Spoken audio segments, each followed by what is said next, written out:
Competition, Antitrust, and Consumer Rights, entitled The Impact of Consolidation and Monopoly Power on American Innovation. Good afternoon. I want to welcome our witnesses, and I thank Senator Lee and his staff, as well as my staff, for planning this hearing. Innovation is part of the American spirit. It is the core of the American spirit. Innovation generates new opportunities and new hopes for businesses, workers, and families. Breakthroughs in science and technology has given us the vaccines that are getting us through the pandemic and driving the development of clean energy solutions to take on the climate crisis that we see every day as my state is getting a record heat wave and thunderstorms in the middle of December today. Emerging technologies like artificial intelligence are driving innovation across our economy. Of course, some of our economy's largest companies began as startups with new innovations, and we continue to see innovations. But we also have to remember that innovation is all about competition and bringing in new players to innovate, that if we just simply have monopolies over time, we do not get the innovations that we need. I think history shows us with the story of the breakup of AT&T and the innovations that we saw after that in terms of everything from the cell phone industry on. Looking back at our history, it's always been innovation that has fueled the American economy, from the railroad and the telegraph to smartphones and the internet. America would not be where it is today without innovations and strong competitive policy and laws on the book. But the innovation that is vital to our American economy cannot thrive without open competitive markets, because it's competition that pressures manufacturers to invest in research and development, to constantly innovate, to improve their products and introduce new products to compete. It's competition that provides opportunities for entrepreneurs to develop new ideas and start new businesses, and for young people to dream about new possibilities. But in recent years, we have seen the growth of monopoly power across the American economy, from cat food to caskets. Dominant players are using their power to maintain monopoly positions and thwart competition. Between the early 1980s and the last few years, the rate of new business formed in the U.S. fell. Now, data suggests that as we move out of this pandemic, Americans are starting new businesses at historic rates. That's great. Remember, we fell by 40% before. But businesses can start, but can they really grow to the point of being competitive? And that is something that we want to talk about today. Why invest in innovation? Why spend on research and development? Why start a new business if the market are controlled by a handful of dominant companies that control access to customers and have the power to suppress new businesses? Monopoly power threatens to choke off innovation. Over the last several decades, companies like Google and Amazon, Apple, Facebook, and Microsoft have created many great innovations. We went from the Wall Street Gordon Gekko days with his cell phone, affectionately known as the brick, that weighed 2 pounds and was 13 inches long, to cell phones the size of a watch. But while these tech companies were one scrappy startup innovating to survive, they are now the largest companies the world have ever known. They are still innovating and introducing new products, yes, but they are also gatekeepers, and that is the thing that we need to focus on. Gatekeepers that use their powers to stifle competition and innovation by their competitors and the businesses that have no choice but to use their services. We don't want to stop them from innovating. We don't want to destroy them. We just want to stop them from stopping others from catching on and innovating. Just yesterday, the Competition and Markets Authority in the UK issued a report highlighting that Apple and Google's control over app stores can limit innovation and choice and lead to higher prices, none of which is good for users. Small businesses develop new and innovative products for American consumers, and many of them advertise on the gatekeepers, Facebook, Google, Amazon. But can they sustain this incentive to innovate when Amazon or Apple knocks off their products and puts their own copycat products first in search results? Developers across the country are creating useful new apps for consumers, but they are sometimes slow to reach users because Apple takes weeks or months to review them before putting them up on the app stores. And if they want to reach iPhone customers, they have no choice because there's no other way into the market.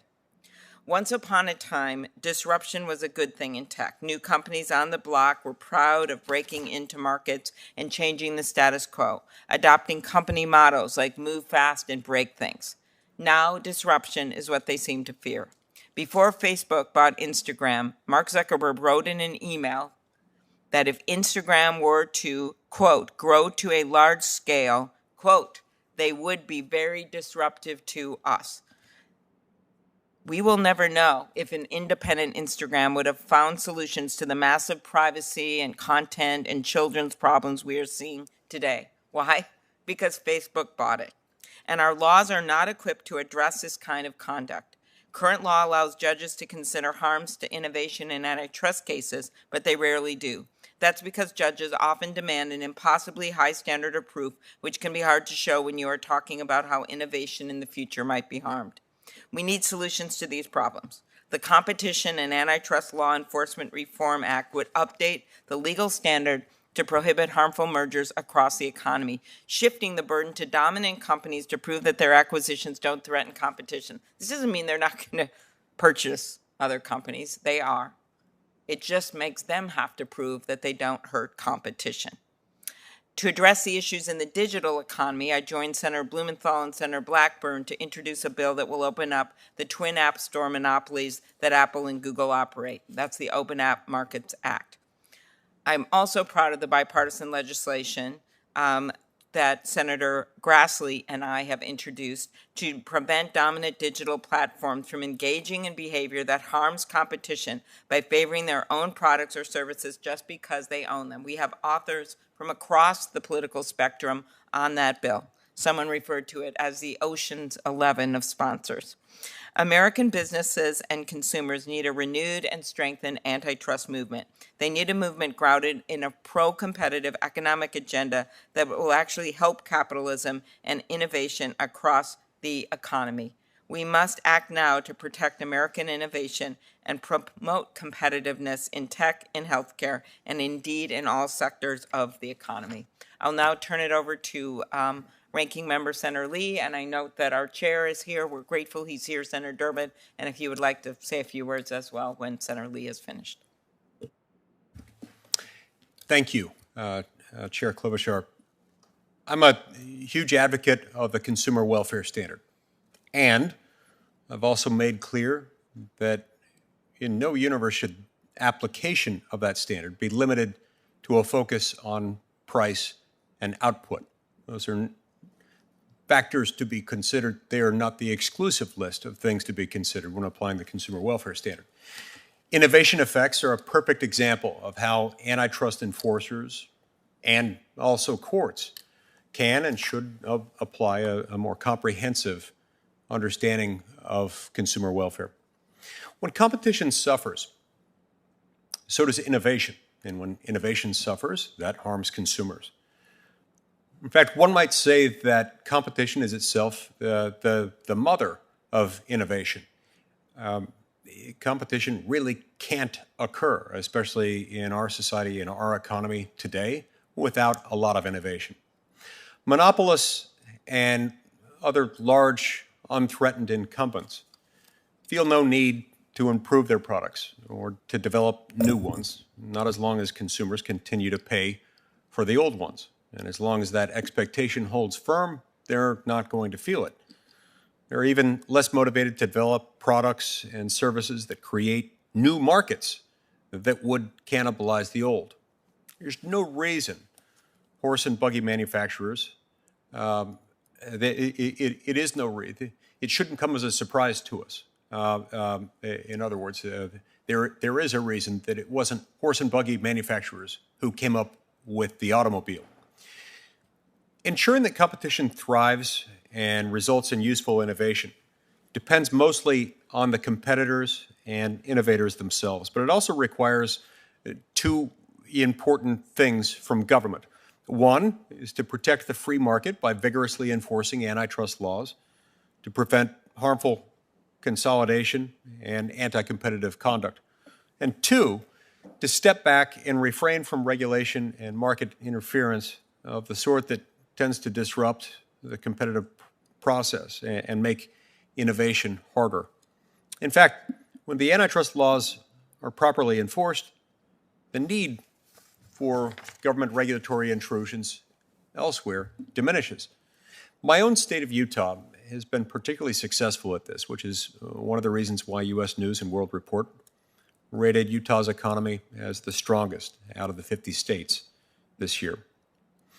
Utah is at the forefront of protecting consumers from anti-competitive conduct, including by joining antitrust lawsuits against Google and Facebook.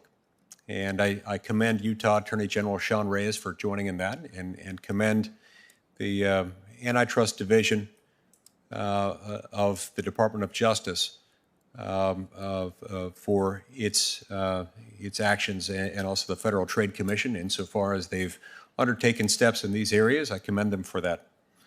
And our state has seen its pro-free market regulatory approach attract businesses and investors from around the country, resulting in a growing tech community and a vibrant startup ecosystem. This has occurred in part because of Utah's historic approach toward regulation, which is a light touch one, and it's been accelerated of late with the Regulatory Sandbox Initiative that's been adopted by our state legislature at the behest of a number of zealous proponents, including the original proponents at the Libertas Institute in Utah. In 2020, Utah startups racked up over $30 billion of liquidity events just in 2020 alone. This is a massive vote of confidence in the innovation that's happening in the Beehive State. This year has seen an additional $14 billion in investments so far, including 7 IPOs of Utah companies like Owlet and Recursion Pharmaceuticals. Owlet is a company started by Brigham Young University graduates who started it out of their garage. And in this garage, they developed a baby sock that monitors blood oxygenation and alerts parents to any problems. Recursion was founded in 2013 and incubated at the University of Utah, where it developed technology to significantly accelerate drug development. Utah is quickly becoming the face of competition and innovation. I do worry, however, that DC bureaucrats may spoil the party for everyone. Antitrust enforcement that goes beyond stopping mergers and conduct presenting harm to consumers, and instead seeks to punish anything and everything that displeases progressives, displeases whatever administration happens to be in power, or looks solely at what is big at the moment as looking too big in the eyes of antitrust regulators. These are all things that threaten to do more harm than good. So too do regulations that entrench incumbents and create barriers to entry and stifle innovation. Owlet, for example, the company I mentioned a moment ago that was started in a garage by some BYU graduates, has been hampered by overregulation and ineptitude at the FDA, meaning that Owlet's products will temporarily be unavailable in the United States. That, in turn, means fewer moms will rest easy at night. Fewer jobs will be created in my home state, and less money will be reinvested in research and development for American consumers. All of this because of regulatory overreach. Regulatory overreach protecting no one except market incumbents elsewhere. When I hear stories like this, it makes me angry, makes me sad. It also makes me wonder about how many startups federal agencies kill that we never even hear about. I look forward to discussing with today's witnesses some of these issues, including issues about how the federal government can follow in the footsteps of Utah by enforcing the antitrust laws to the benefit of consumers and ensuring along the way that regulatory overreach doesn't stifle innovation and offset the gains we make with antitrust laws. Thanks. Well, thank you very much, Mr. Senator Lee. I didn't know that about your great state of Utah, where I spent some time this summer. So then, of course, like many senators, I looked up where my state ranked. And You are correct that Utah ranks #1 for economy in that U.S. News, and you rank #3 for best state overall. But guess what state ranks #2? Minnesota. Foiled With again. that, I will, and Washington State is #1 with a number of factors, but a point of great pride. I think it's interesting. There may be a reason you two and I, the two of us, unite on this issue of innovation because it drives a lot of what's great about our states. With that, I turn it over to Senator Durbin. Thanks very much, Senator Klobuchar, for your leadership. Thanks, Senator Lee, for making it a bipartisan effort. This is the 7th hearing of this subcommittee on competition and continues to illustrate the need to promote competition to protect consumers. It's an article of faith for most people that competition leads to innovation, and competition and innovation lead to lower prices for consumers and improved product lines. I believe that. That's why I'm co-sponsoring the Klobuchar legislation.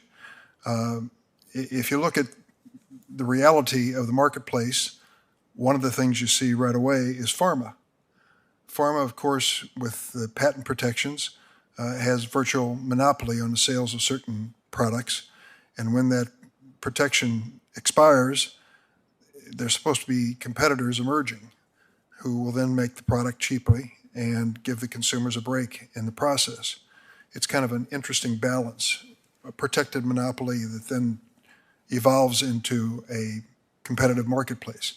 And we look at the lengths that pharma goes to protect the drugs that they developed and to extend this patent protection over and over and over again through a variety of different ways.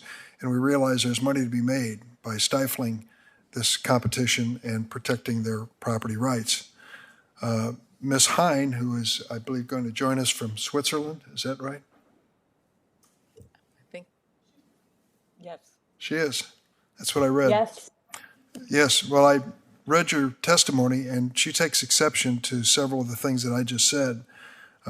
She believes that, I think, I don't want to put words in her mouth, but what I read her testimony say is that people are developing these products and companies to build them not for the purpose of going public and making a competitor, but for the purpose of being acquired by an even larger company.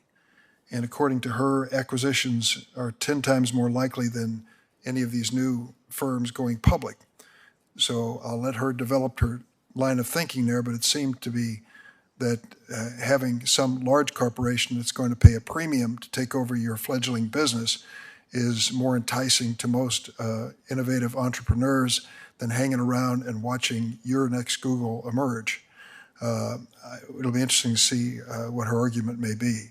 But I think the bottom line, and it has been since a senator named Sherman back in 1890 put together an Antitrust Act, is that we believe in the marketplace, but we believe in a fair marketplace with real competition is in the best interest of innovation and consumer cost.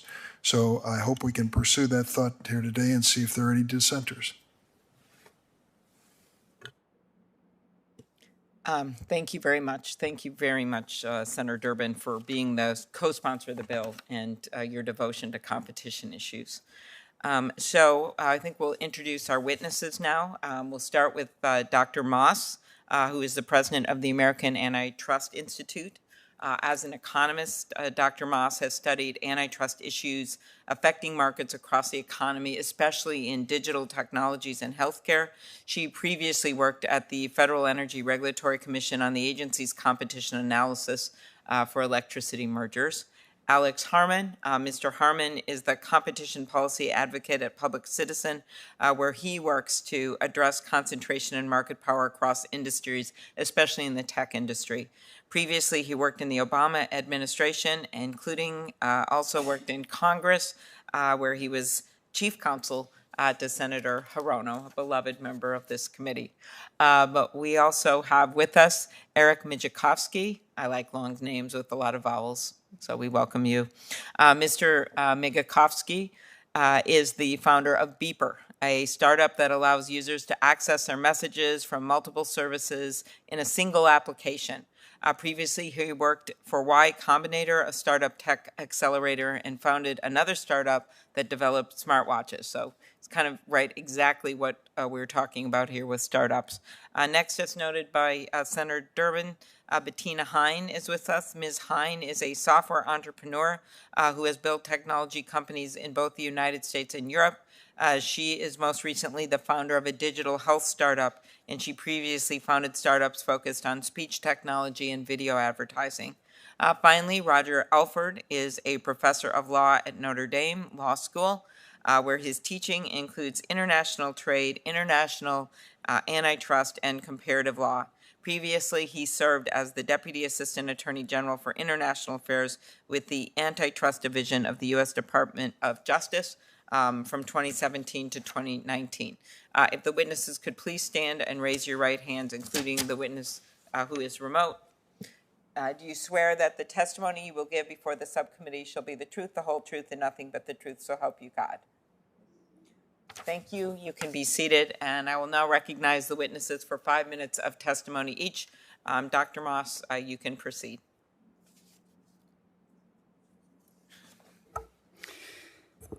Thank you, Senator Klobuchar, and Chair, Ranking Member Lee, and members of the subcommittee. It is an honor to be here today.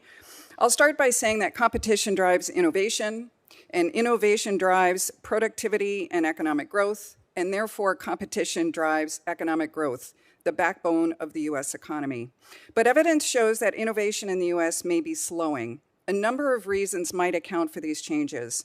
One is the financial community's laser focus on shareholder returns, which diverts attention away from growing value through R&D and toward short-term profits. Another reason is weaker antitrust enforcement over the last 40 years, which has spurred businesses to acquire R&D versus developing it organically. A likely byproduct of rising concentration has been a loss of innovation competition. Policymakers should be deeply skeptical of arguments that bigness generates innovation. Because dominant firms and oligopolies do not fear losing to an innovative rival, they have weak incentives to stay ahead of the innovation curve. To be sure, they do engage in some innovation, but it is very different than what we would get through robust competition. For example, less competition means dominant firms and oligopolies avoid developing products that cannibalize their own product lines. Instead, they focus on innovation that protects their market positions. Oligopolies can also collude on technology decisions. They can divide up R&D markets and strike anti-competitive licensing agreements. All of this limits innovation and keeps prices high. Here are some leading examples of innovation competition concerns. First, the digital business ecosystems are defined by a growth by acquisition model, whereby they acquire rival disruptors to fortify their platforms or expand cloud infrastructure. But many of these deals are so-called killer acquisitions, which neutralize disruptive innovators. For those innovators that do operate on platforms and networks are often the target of discriminatory conduct, which harms innovation. A second example is horizontal and vertical integration that has created firms with massive wingspans that cover multiple levels in a supply chain. Innovation competition concerns were featured in government complaints in deals like Bayer Monsanto and AT&T Time Warner, but not enough attention is given to the higher barriers created for smaller rivals to enter and get a foothold in those markets. Finally, we know that market-wide probability of invention in pharmaceutical R&D increases with the number of competing firms. And that competition between R&D pipelines is essential for innovation. But over the last 25 years, the FTC has allowed 66 mergers worth $1 trillion of branded and generic pharmaceutical firms. Most were in highly concentrated markets and settled with targeted divestitures, leading to assets changing hands within a shrinking group of drug manufacturers. Many of those very firms are defendants in antitrust litigations and criminal price-fixing conspiracies. I'll conclude my remarks with 3 policy priorities. First, we need antitrust enforcers to bring what I call more standalone innovation competition cases. That means innovation plays the starring role in the case and is not simply tacked on to concerns over higher prices. To be sure, we have seen those cases in Facebook and Google, Visa Plaid, John Deere Precision Planting, and NVIDIA ARM, but we need more. Second, enforcers may be reluctant to bring innovation competition cases because they perceive high litigation risk. This risk is amplified by the court's deference to claimed merger benefits, which stack the deck against plaintiffs. Yet we know from business research that few merger benefits are ever achieved, as illustrated most recently by AT&T's post-merger spinoff of Warner Media less than 3 years later. Discounting efficiencies claims, especially in mega mergers, could spark more innovation competition cases. Third, current approaches to showing harm from acquisitions of smaller disruptors are inadequate. Aside from a high evidentiary standard, little attention is paid to evidence of intent or that dominant firms take out innovative rivals to maintain their market positions. Stronger or different standards are needed. So, antitrust has a way to go on innovation competition. Invigorating enforcement will require support from Congress, including shifting the burden to defendants to justify mega mergers, stronger standards for acquisitions that neutralize disruptors, and perhaps even lowering the HSR thresholds for acquisitions by the fast-growing digital players. Finally, I would like to say that the problem of fear and intimidation in our markets is growing at an alarming rate. Smaller rivals fear retaliation from dominant firms and oligopolies if they complain to public or private enforcers about abusive conduct. This hamstrings their essential role in antitrust enforcement and has a direct adverse effect on innovation competition. Thank you, and I look forward to your questions. Thank you very, very much. Next up, Mr. Harman. Thank you, Chairwoman Klobuchar, Ranking Member Lee, Chairman Durbin, and other members of the subcommittee for the opportunity to testify today. I'm Alex Harman, Competition Policy Advocate for Public Citizens Congress Watch Division. We're a national nonprofit organization with more than 500,000 members and supporters. For the past 50 years, we've represented the public interest on a broad range of issues, including competition and consolidation of corporate power. Thank you for your leadership in continuing to examine one of the most critical issues of our time, the harms to consumers and our economy that result from the failure of our antitrust laws to meet the challenges of the day. For decades, we've seen the rise of market power of big tech companies and an alarming increase in consolidation throughout the economy, which has stifled innovation. We appreciate the thoughtful work of the subcommittee to address this serious problem through today's hearing and its prior work. I'd like to dispel the myth that large, consolidated industries, particularly big tech companies, somehow foster innovation and American competitiveness. Or even more absurd, that addressing the problem of runaway consolidation and anti-competitive conduct would stifle innovation. Empirical evidence and common sense show us that the opposite is true. When companies face less competition, they invest less in R&D. They are in turn less likely to innovate in ways that benefit consumers and the economy. And all too often, companies that depend on these gatekeeping firms to reach the marketplace slash jobs and cut back on developing new products and services because they must pay steep monopoly rents as a cost of doing business. As the founder of one business said, it feels like we're treading water with cement blocks around our feet. This point bears repeating. Less competition leads to less innovation. Less innovation hurts consumers and the entire economy. In the highly consolidated tech sector, this means we get only marginal, incremental enhancements instead of breakthrough products and services that once defined the big tech companies. Although I'll focus my testimony on big tech's widespread dominance and abuse, the harmful effects of monopoly power on innovation are not limited to digital platforms. Studies of the agriculture and pharmaceutical industries also show that more consolidation leads to less R&D. Decades ago, these companies sought to disrupt stagnant industries and succeed where incumbents failed.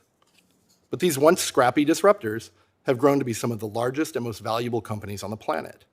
Now their businesses are focused on maintaining or building their dominance instead of building new products or services, ensuring that they cannot be displaced or disrupted by the next generation of startups.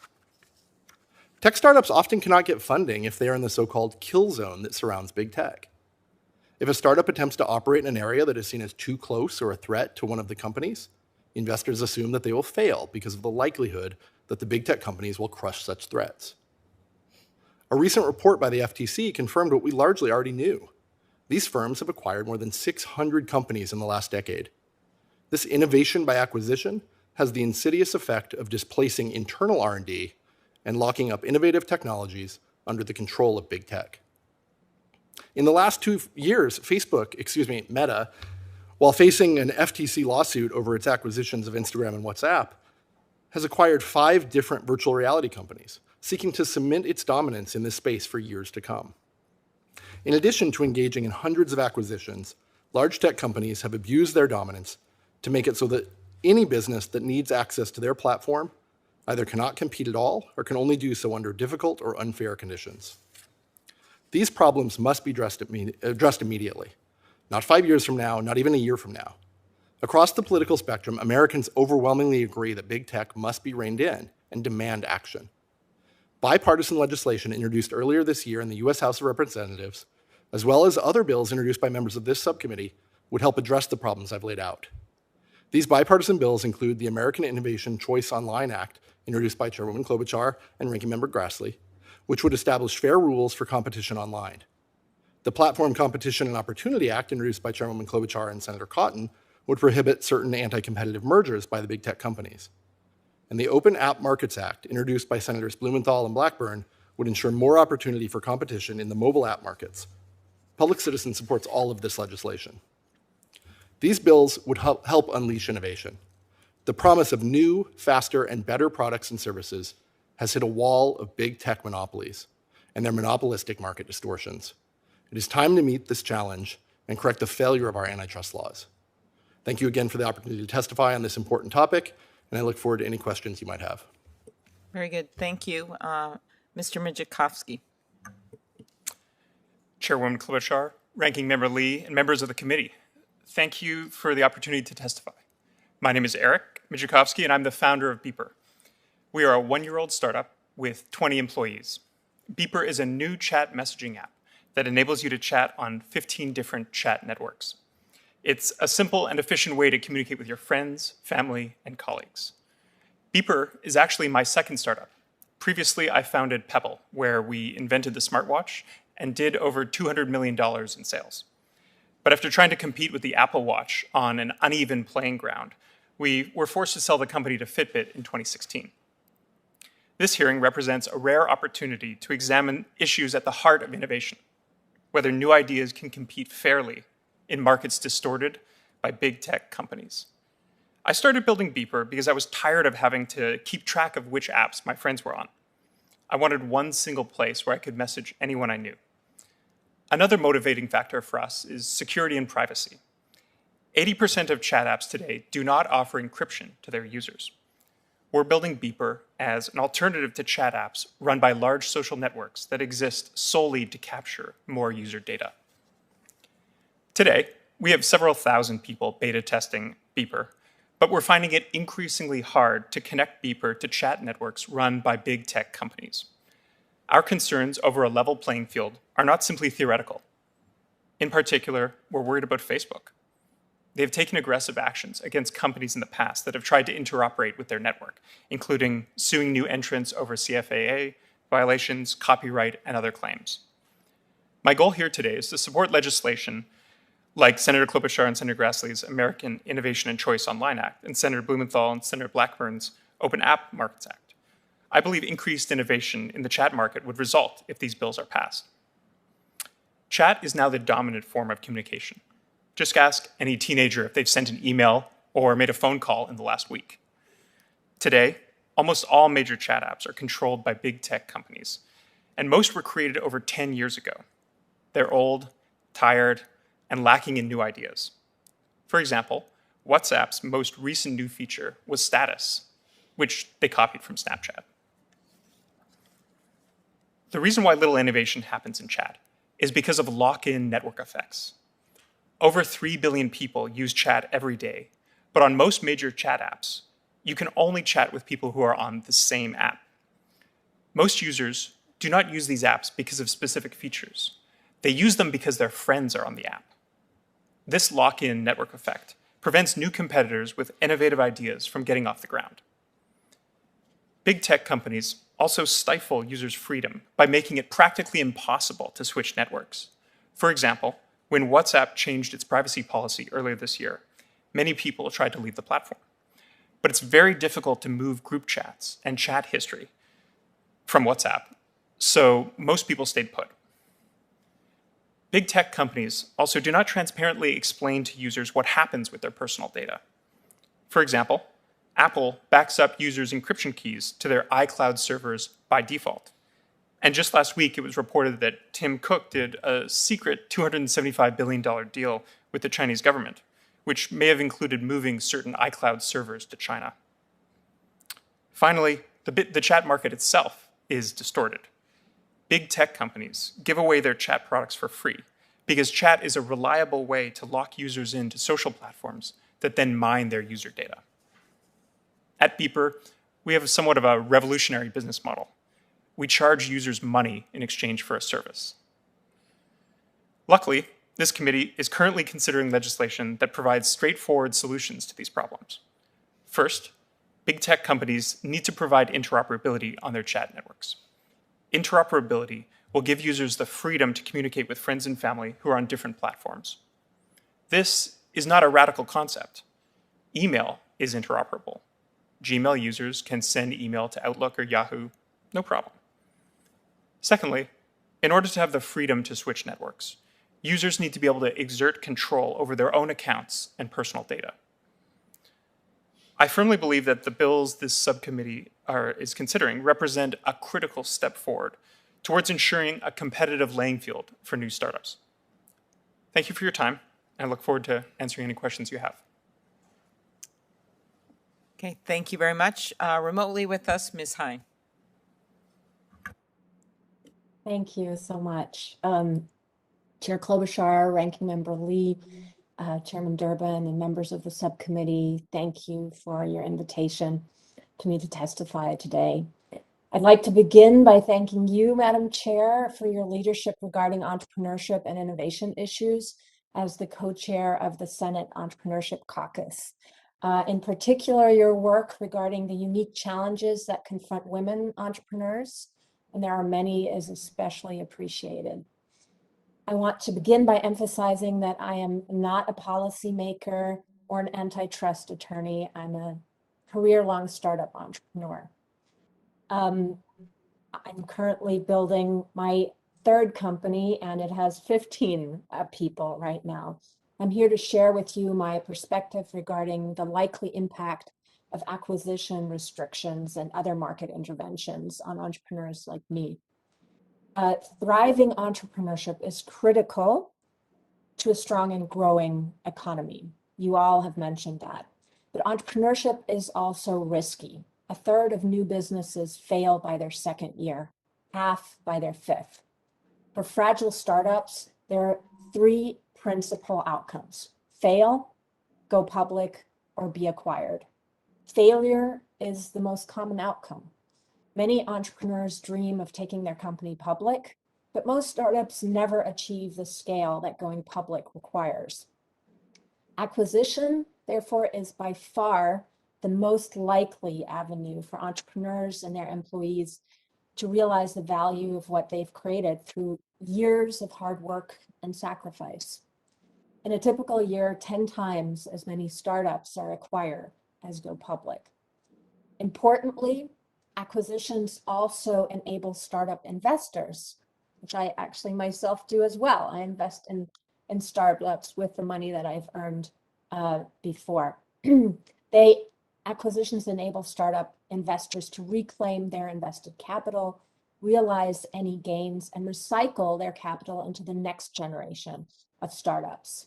My principal concern here today is that the Platform Competition and Opportunity Act and bills like it that restrict acquisition of startups by larger companies will profoundly undermine the incentive for entrepreneurs to take the personal and financial risk of launching a new company. And if investors are unable to liquidate their investment to reclaim capital and potential gains, they won't risk their capital by investing it in companies like mine in the first place. Without investors, there is no Julie, there's no startup ecosystem. I'm also concerned that the bill will likely accomplish exactly the opposite of what it intends by tilting regulatory circumstances in favor of the larger companies it targets.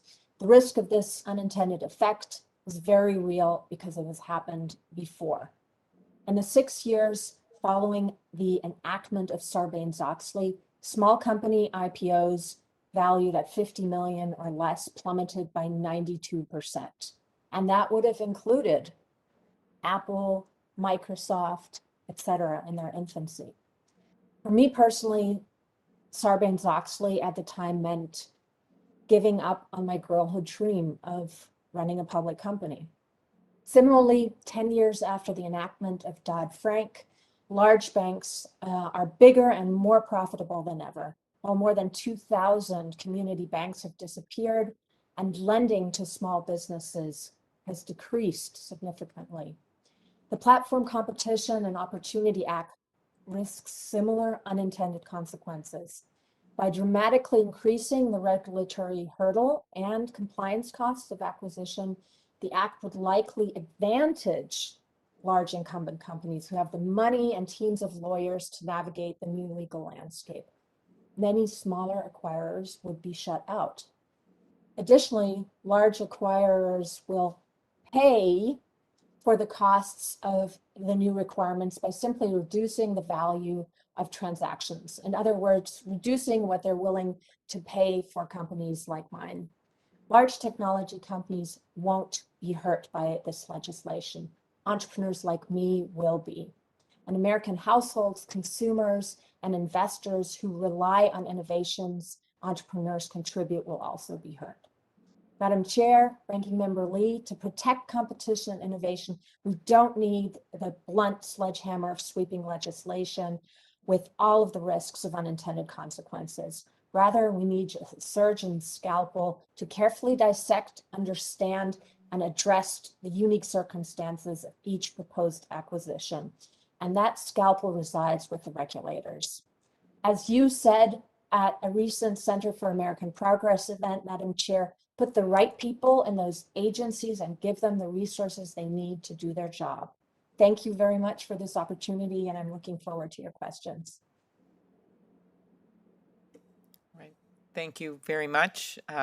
Next up, but I will note the number of the people that are in the agencies doing their jobs or have done their jobs, including the former head of the Antitrust Division, Macon Delrahim, under President Trump, believe that we need to make some changes to the laws so they can actually do their jobs to enforce the laws. With that, I'll turn it over to Professor Alford.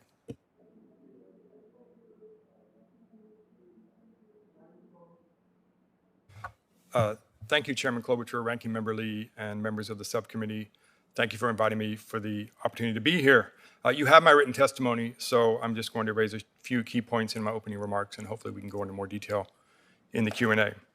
I was going to begin by talking about the consumer welfare standard, but my position is very similar to what Senator Lee said, so I will skip my comments with respect to the consumer welfare standard, and let me begin by discussing innovation and quality fixing. Harm to innovation raises the issue of powerful market actors engaging in what may be called quality fixing. Why do we focus so much of our attention on price fixing, but we almost never discuss quality fixing? Why are we not more concerned about big tech companies working through trade associations to collude on quality, such as a diluted common privacy standard? Why have there been no subpoenas from Congress or government enforcers investigating collusion on quality? Rare are the cases, such as the European Commission and its $1 billion fine against 5 European automakers for colluding with one another to delay introducing clean energy innovations. Second, antitrust law should be more particular about innovation involving startups. We should embrace the fact that a common exit strategy for startups is to be acquired. But at the same time, we should recognize that VC money is often unavailable to a startup that tries to compete with a dominant firm, and if it does try to compete, that dominant firm may seek to acquire it to eliminate a competitor. The DOJ's challenge of Visa's attempt to acquire Plaid is one recent example, and so too is the FTC's complaint against Facebook regarding the Instagram and WhatsApp acquisitions.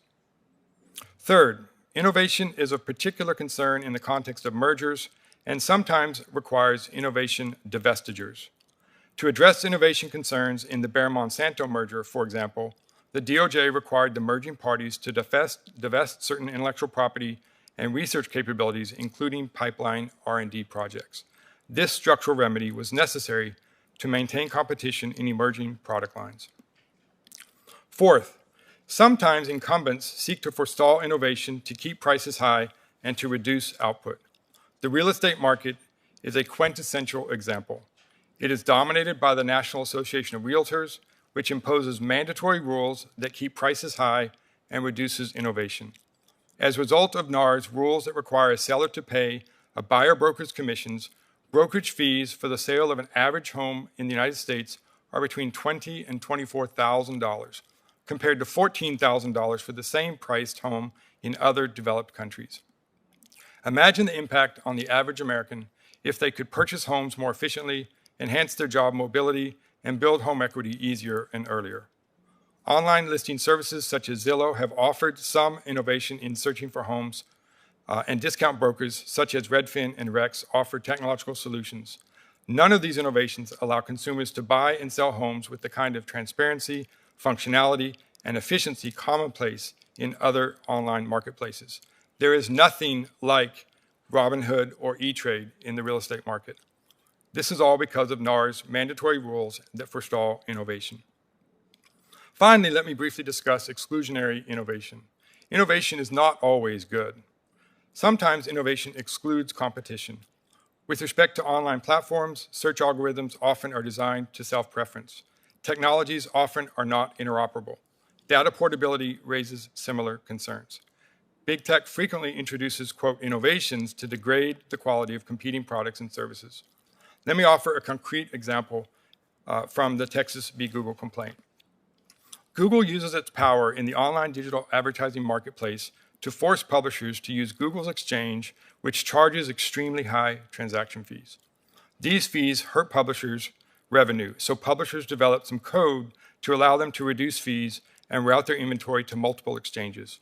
Google was upset by this. They called it an existential threat, so they introduced a series of innovations to make it slower and harder for publishers to use competing exchanges. In short, Google introduced numerous innovations for the express purpose and result of excluding competition. Let me close by saying that one certainly has the impression that there is a growing bipartisan consensus that big tech companies have abused their market power in excluding innovation and that something must be done about it. That is reflected in various lawsuits filed and prosecuted by the Trump and Biden administrations, as well as almost every state attorney general. It is also reflected in the various bipartisan legislation that has been introduced in the Senate and in the House. Thank you very much, and I look forward to your questions. Very good. Well, thank you, all of you. I think I'll start with you, Mr. Mijikovsky, because I was struck by your testimony about how innovative developers like yourself, you can come up with a product, you can get it to market, you start a new business, bright and shiny, and then you always come up against some kind of a wall.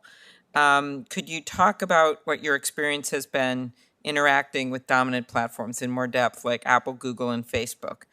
And one of the things I was thinking about, which maybe you can comment on, when you talked about how when you do emails, you can, you don't know that you're dealing with a different company or whatever it is. And then I was thinking about how when you do chats, it comes up in different colors. And it would be like with emails, you had 10 different colors and they would come up in different ways. Whereas Apple has to point out, like, it's not their phone you're dealing with. And that often some of these are harder to read for non-iPhone users. And I was just thinking how ridiculous that is compared to email or other forms of telephones, for instance, or cell phones. You don't have like a buzz in the background when you try to call someone from a different cell phone company, or a little bing goes on. You're not on our network. Sorry. Good luck.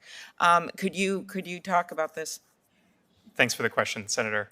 I'll answer the last one first and then move to the first one. I think what you're referring to is the iMessage green bubble versus blue bubble situation. You probably have experienced when you're sending a message from an iPhone to an Android user, it shows up as a green bubble. Yeah, this is a real thing. While I was doing research for this, I actually found that the color differentiation between the text on a green bubble actually fails Apple's accessibility standards, which means that it's technically harder to read a message to someone who has an Android phone than an iPhone. And these little things add up to make it more difficult to communicate. You may recall 20 years ago when cell carriers used to limit SMS or text messaging between carriers. So, for example, if you had an AT&T phone, you couldn't send a text message to someone who had Verizon. That's kind of the world that we're living in today, and it feels a little bit weird to be in 2021 and still have these barriers between us as we communicate. Regarding your question about the walls that have been thrown up, my first company, Pebble, we made smartwatches. We were building a product that competed squarely with Apple's Apple Watch. On Android, we were able to get access to the system features that we needed to deliver a good user experience. But on Apple products, we simply weren't able to get the same level of access that products like the Apple Watch enjoyed. This made it really hard to compete. And since Apple controls both the App Store as well as the operating system, it was hard to build an accessory that worked with iPhone. Mm-hmm. And could you talk a little bit, and maybe Ms. Moss, Mr. Harman, you can join in on how that bill, the bill that Senator Grassley and I have introduced, which I see Senator Hawley here and is supporting it, as well as Senator Durbin, how that would help with some of this conduct, because you can't put your stuff above everyone else's. You can't rip off other products and then put it up against the product you've ripped off, and that you can't use data and other things. That any of you can comment on it, but the difference that it would make. Ms. Moss. Thank you, and I'm happy to respond to that question. I think competition in this country has risen to the level of a public policy problem, and innovation competition is a big part of that, obviously. That means I think we need to use all of the tools in the public policy toolkit to address the concern over waning competition through discriminatory conduct or other harmful types of behaviors. I would say that using multiple tools in the toolkit, strengthening antitrust regulation is a really important way to remove incentives to engage in discriminatory conduct or put constraints on it. That will absolutely level the playing field for smaller rivals, innovative disruptors operating on platforms, in terms of operability, in terms of access, in terms of the ability to reach consumers with their products and services. I would say one more thing very, very briefly. The tech sector moves very, very quickly, extremely quickly. And the big five are on the downside of an acquisition cycle. We are now studying at the American Antitrust Institute the companies that are what we call up-and-comers. These are companies who are acquiring cloud infrastructure, they are building out and fortifying platforms.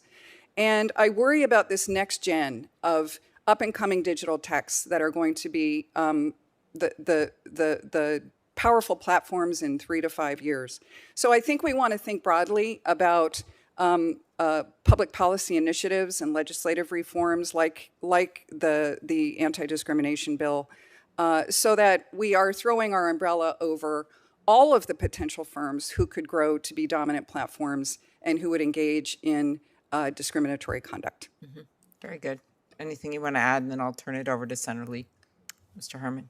Yes. I think the question you're asking about how would your bill specifically make it easier. I think if you are in the situation of a startup as Pebble was, and you look at how Pebble was treated, in a situation in which Apple would have to make their platform available for you to plug into, or would not be able to preference their product above yours, it's going to change your calculus in terms of how you approach developing a potential competitor.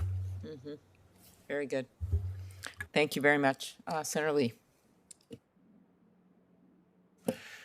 Thank you.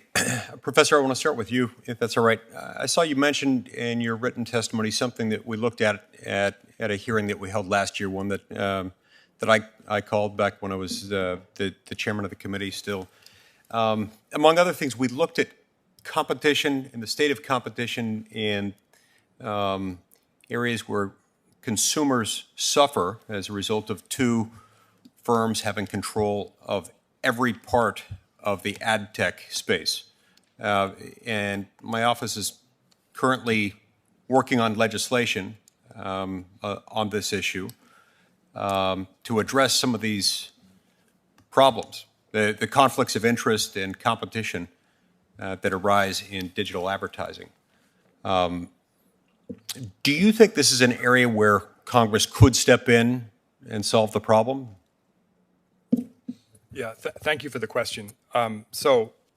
As I mentioned in my bio, I've been consulting with the state of Texas since August of 2019 on the Texas versus Google litigation. So I know firsthand, having followed this issue extremely closely, how real the problem is. And so, yes, I think the answer, litigation obviously is one possible solution. It's extraordinarily expensive.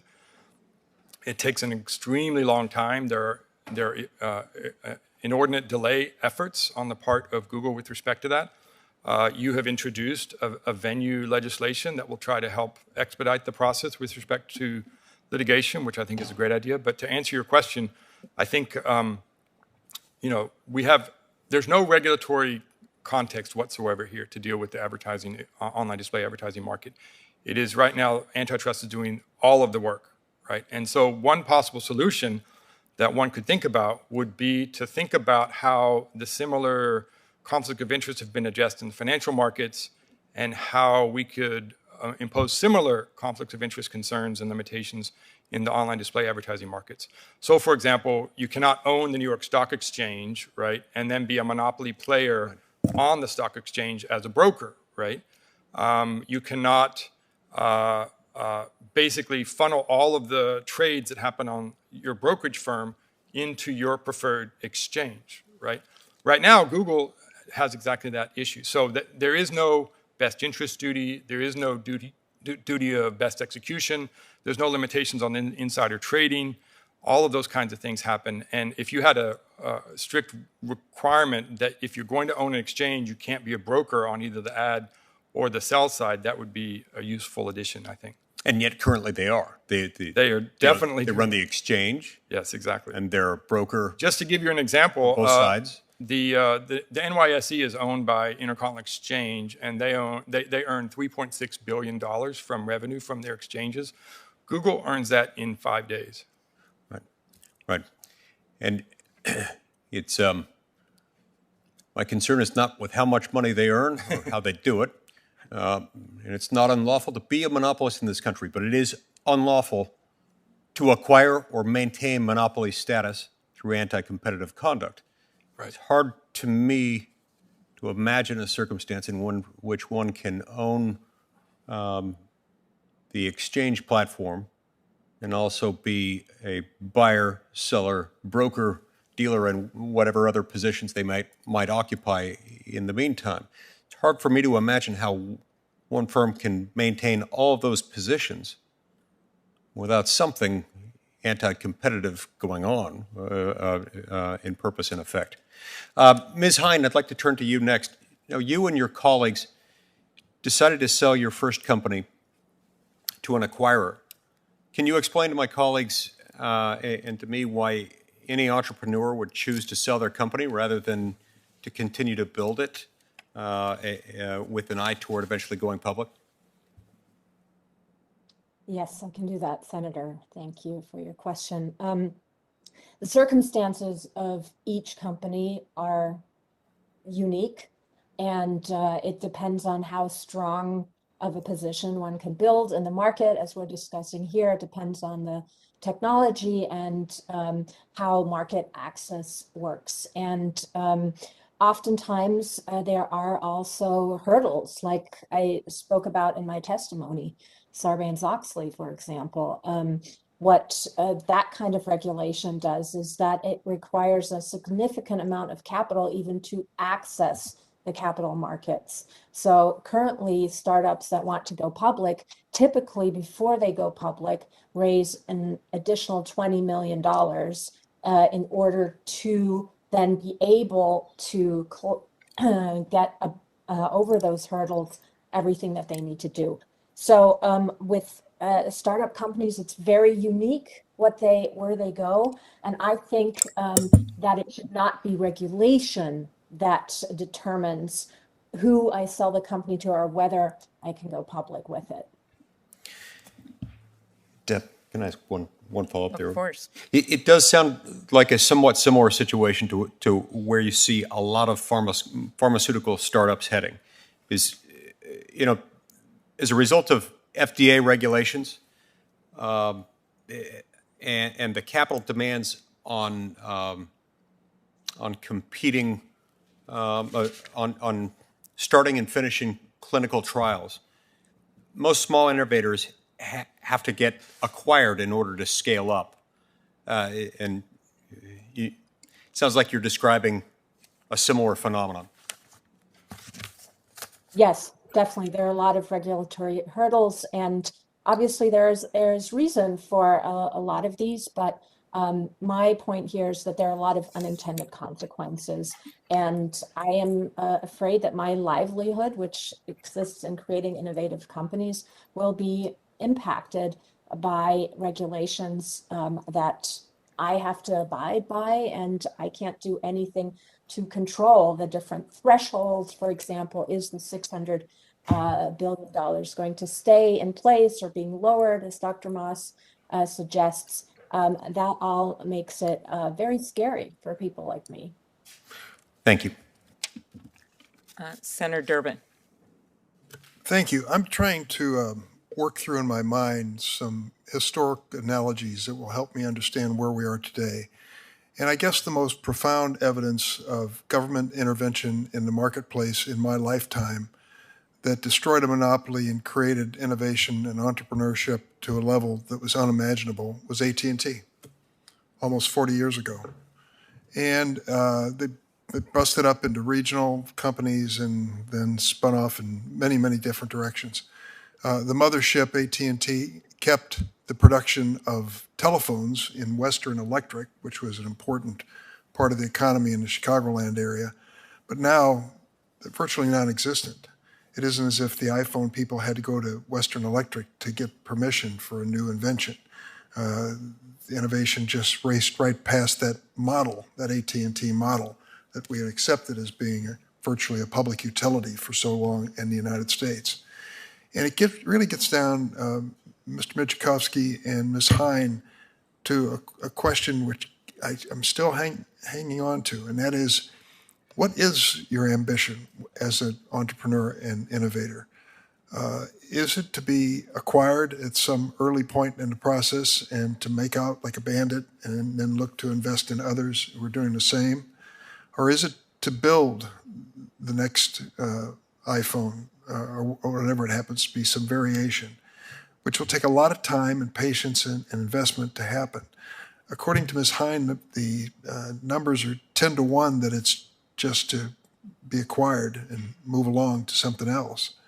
And of course, the acquiring entity may have the best of intentions or the worst of intentions. It's hard for us to say. They may want to get you out of a competitive mode because you look menacing to them, or they may think this is such a great idea, we want to own it and we want to develop it. So, Mr. Mijikovsky, before Ms. Hine, would you comment on that? Thanks very much for the question, Senator. Over the last 4 years, before I started Beeper, I was a venture capitalist at an early stage firm called Y Combinator. There, I helped invest in 400 companies over the span of 4 years.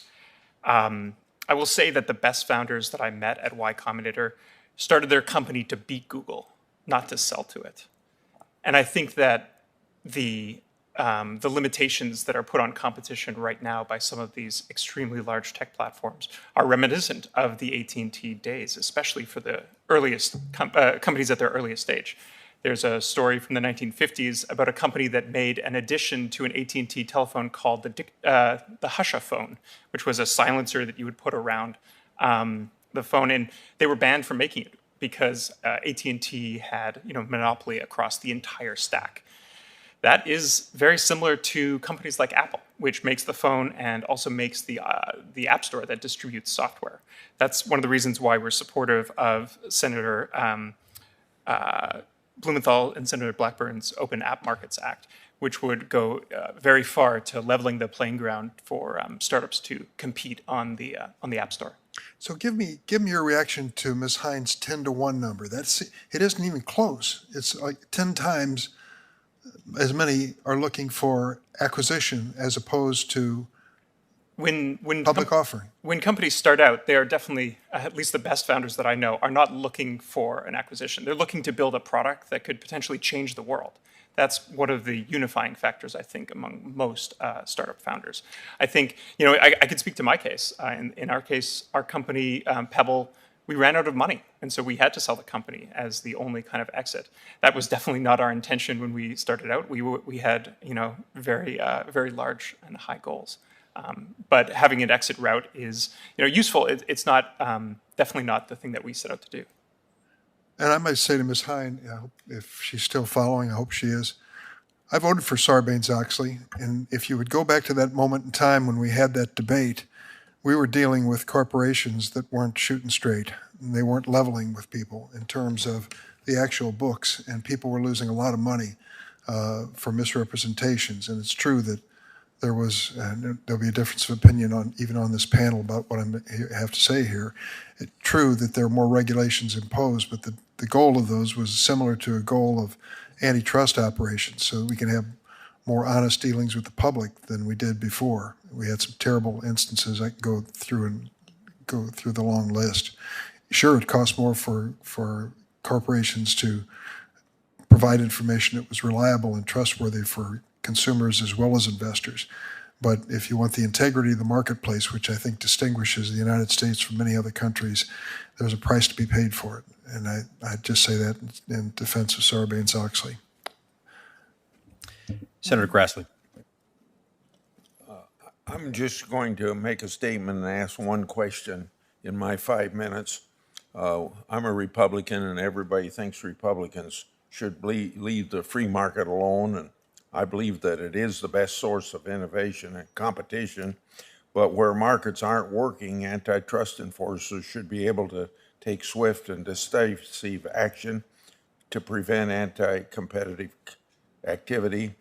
And if our laws need updating to provide better authority, then that's something that Congress should consider. I have strong concerns about competition in some sectors. That's why I've introduced several bills addressing concerns with competition in the pharmaceutical marketplace. A lot of those have been bipartisan with Senator Klobuchar.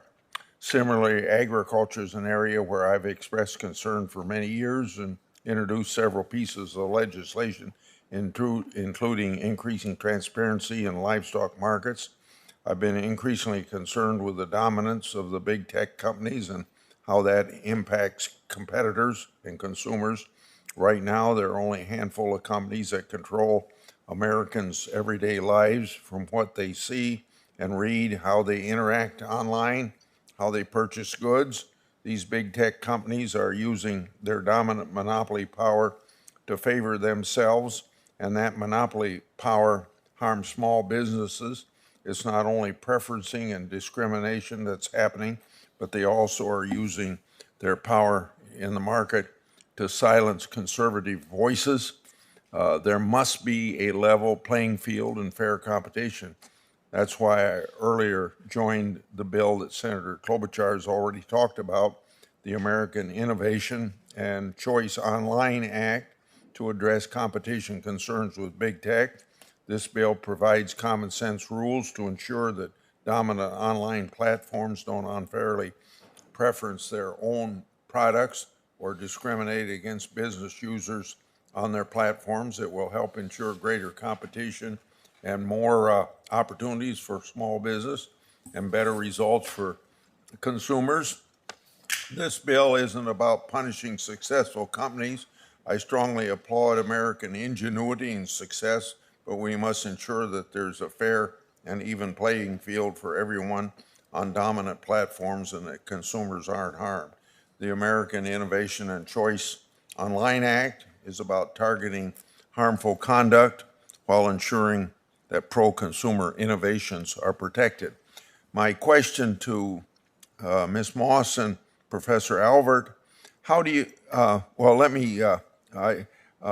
want to go back to one of the bills that I said I introduced. Over the past few decades, we've seen increased competition and anti-competitive activity in the agricultural industry, including in meat packing, the seed market, and fertilizers. So to you two, how do you think that this has negatively impacted competition and consumers of agricultural products? Thank you, Senator Grassley. To your question about competition in the ag biotech industry, AAI has done a tremendous amount of work on this. We now have the creation of multi-level massive behemoth platforms in traits, seeds, agrochemicals, and now digital farming. And I spoke in my remarks earlier about the massive wingspan of these companies. Not to say that there aren't necessarily some efficiencies that might come out of integration, but these companies are so large that smaller innovative rivals have virtually no chance of getting a foothold in the market because they are faced with a company that dominates multiple levels. To your question about the role of Congress, I applaud all of you for thinking hard and seriously about the role of Congress in strengthening, clarifying, modernizing, and updating our antitrust laws to address the types of endemic problems that we see in large companies, exclusionary conduct through discrimination on platforms, cartels that slow down innovation and harm consumers. All of these are needed steps in bootstrapping for our antitrust laws, I think, in the United States. And we really are, I believe, at a pivotal point, where we can look to protect our consumers, our markets, and our democratic principles, or we can slide into a period of very slow economic growth and decline. Professor? Yeah, on agriculture, let me just say that I think the biggest problem is you sort of have to pick which seeds and seed varieties and chemicals you're going to use between the different competitors and then stick with them. You don't really have the freedom to pick and choose between some seed varieties with some companies and then other chemicals with other companies. You sort of have to pick which company you're going to go with and do that. With respect to your support and sponsorship of S2992 and the various categories of unlawful conduct that you are proposing to address, I do want to say that there's a lot of good that is happening in this bill. Let me give you, for example, Section 2 on unlawful conduct of S2992 prohibits conditioning access to covered platforms or preferred status or placement on the covered platform on the purchase or use of other products or services offered by the covered platform operator that are not part of or intrinsic to the covered platform. That is exactly the kind of behavior that we're seeing with respect to Google in the online advertising market, where there is a forced tying, a forced connection between, if you're going to use one of their products, say the buyer broker or the seller broker, you also have to use one of their other products. You cannot advertise on YouTube without using Google's brokerage services. It's impossible to do it. So these are the kinds of concerns that I think you're proposing in this legislation that would be helpful. Senator Blumenthal. Thanks, Senator Lee. Thank you all for being here today. This topic is one of tremendous interest and importance to this subcommittee, and in fact should be, as you've said, Ms. Moss, to the whole Congress. I want to begin by asking a question about Apple and Google with their total control over what apps consumers can discover and install around the world. That's why the app stores are called walled gardens, as you know, and despite corporate rhetoric about the protection of freedom of expression, both Apple and Google have proven susceptible to pressure from authoritarian governments, which should concern us on both sides of the aisle. Apple has caved to pressure from Chinese authorities to remove tens of thousands of apps from the app stores in China. And they've done it without so much as an explanation as to the laws that the Chinese government claimed were violated. No real protests, no objections, to name a few of those apps. The New York Times apps, which Apple removed while the newspaper was working on articles critical of the Chinese government, abhorrent to our values. Radio Free Asia, a U.S. taxpayer-funded nonprofit news service, and one of the most popular Quran apps in China. Of course, China is not the only country capable of putting that kind of pressure on Apple or Google to cave into their terms, this fall, Apple and Google agreed to shut down the smart voting app in Russia, which was meant to help opposition parties organize ahead of parliamentary elections. Let me ask you, Mr. Harman, we have an obvious foreign policy interest in promoting democracy, free press, and human rights. These are core American values. They are the values that underlie freedom of expression in this country and our marketplace that enables Google and Apple to make the money that they do. Is it fair to say that Apple censoring protesters in Hong Kong and Russia, even blocking the Voice of America service, undermines our national interests? I think yes, of course, and they're near absolute monopoly. In fact, absolute monopoly on how you get to apps gives them that power to do that. My time is limited, so I'll assume that everyone on this panel agrees, unless you would like to say something to the contrary. Thank you. As you all know, 2 decades ago, the Department of Justice and 20 attorneys general sued Microsoft over Windows dominance to undermine competitors in a new, important market, then very new, the internet. I was one of the state attorneys general. In fact, I helped to lead that group. One tactic from the Microsoft playbook of that time strikes me as particularly apt today, Microsoft's desire to collect a VIG for online commerce. I didn't use the word VIG at the time. Actually, it was used by a number of outside commentators. I'm going to put one in the record, James Rill, who referred to it at the time as a VIG. As you know, VIG is sort of a slang term. As a former U.S. attorney, I know well. Used by bookies, meaning they take a cut when they bring bettors together.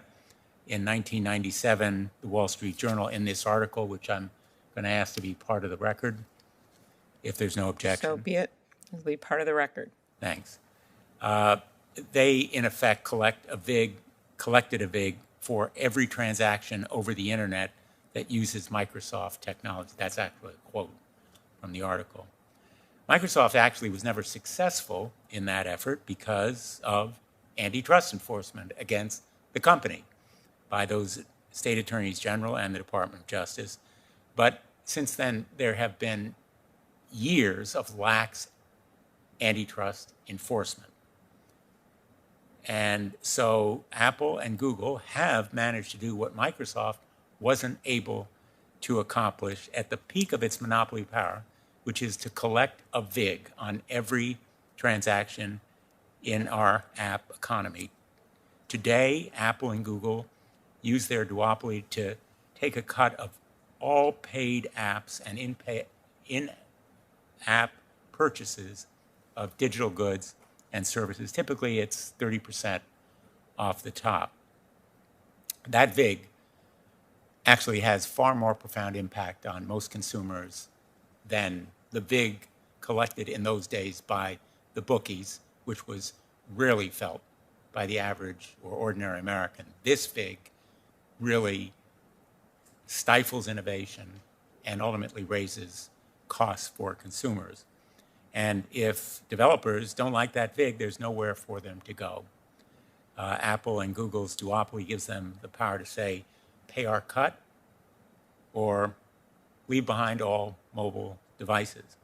And because Apple set the standard, this monopoly rent fee, I wish it were rent-free, is often referred to as the Apple tax. The Apple tax, a VIG, everybody is pernicious, probably more so than the VIG charged by bookies. So I think I've accurately summarized the current state of play.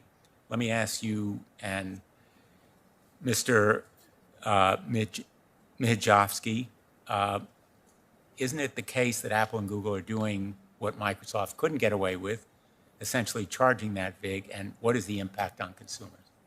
Thanks for the question, Senator. It is it has a massive impact. Companies that get started have to consider both how they price their product for customers, that takes into account the Apple tax, but because of the non-transparent rules that Apple has set up around getting onto their App Store.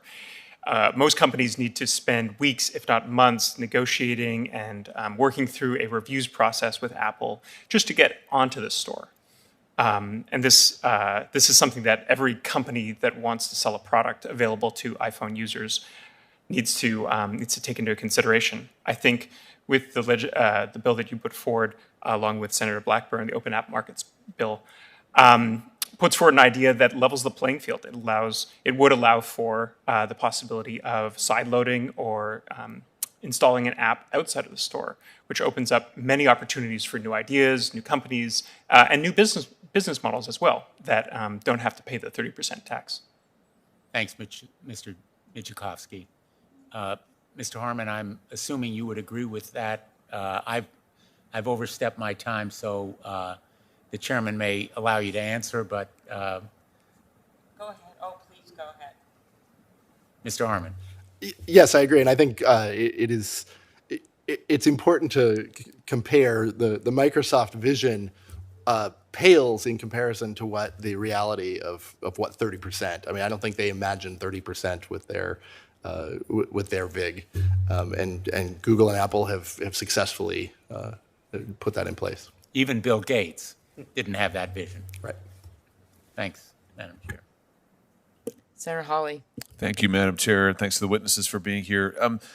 Ms. Mosk, I want to come back to something that you said to Senator Klobuchar at the beginning of the hearing. You talked about the Big Five being on sort of a downward slope in their acquisitions, and it talked about the next generation of dominant platforms. You were thinking about this, and with particular reference to the cloud infrastructure. I'm really curious about that. Could you just give us a sense of who as you look to the future and you think about the next wave here of potential monopolists and the next wave of dominant platforms, who are you thinking about? What are you looking at? What are you seeing? Thank you, Senator. That's a fantastic question and very much dovetails with the work that I referenced earlier. We at AAI are very interested in the digital business ecosystem sort of as a business model or phenomenon. And what we find is they're very unique. And typically, a digital business ecosystem is built around a platform, whether it's search or e-commerce or advertising, you name it.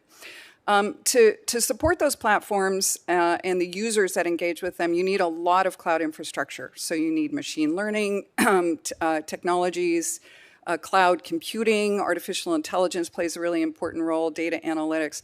We find that when those two pieces are in place, digital ecosystems can really expand infinitum. They can add in apps to their ecosystems, whether that's in fintech or health tech or energy tech or ed tech, again, you name it. But these ecosystems have really significant capacities for growth and expansion.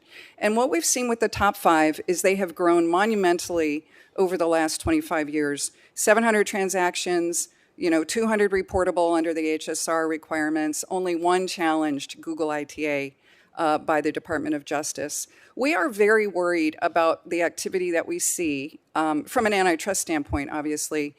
New players who are quietly engaging in massive levels of acquisitions. These are folks that really fly under the radar screen, who have that cloud technology and capability. They have their platforms in place, and they really are poised to expand dramatically in the next, I would say, 3 to 5 years.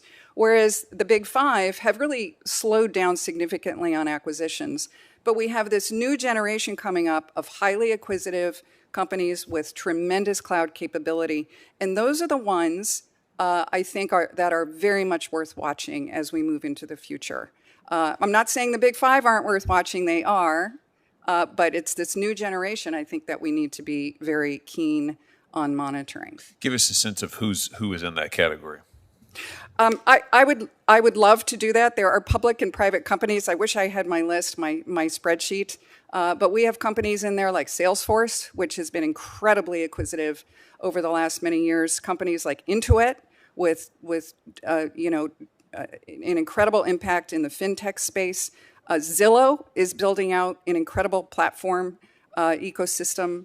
And these companies don't have enormous market caps, as you might know, but they certainly have the capability to grow, I think, into large market cap companies and have all the same features as the big digital business ecosystems. Just one more quick comment. We worry about these companies because they are really rife with what we call market failures in economics. There are data externalities, there are network effects, there are information asymmetries around the use of data.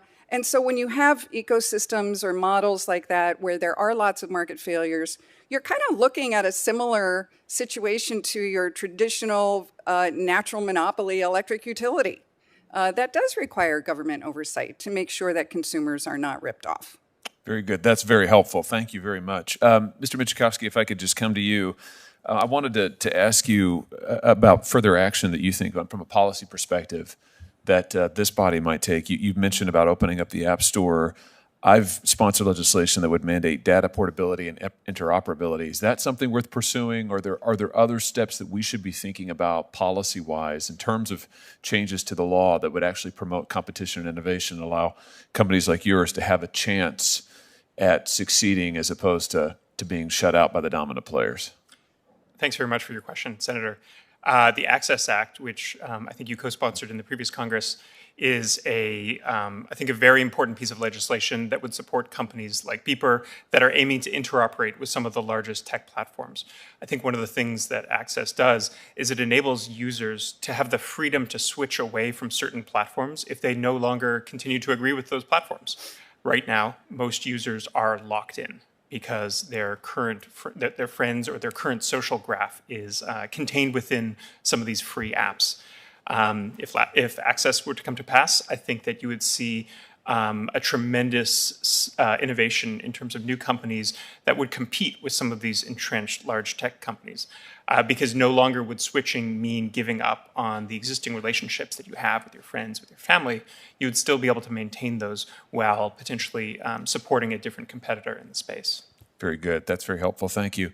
My time has expired, so I will leave it at that. I just want to say, Madam Chair, that I happened to see Mr. Mijikovsky earlier today, and I think this is your first time testifying, right? And I told him this committee is so friendly that he had nothing to fear. So there you are.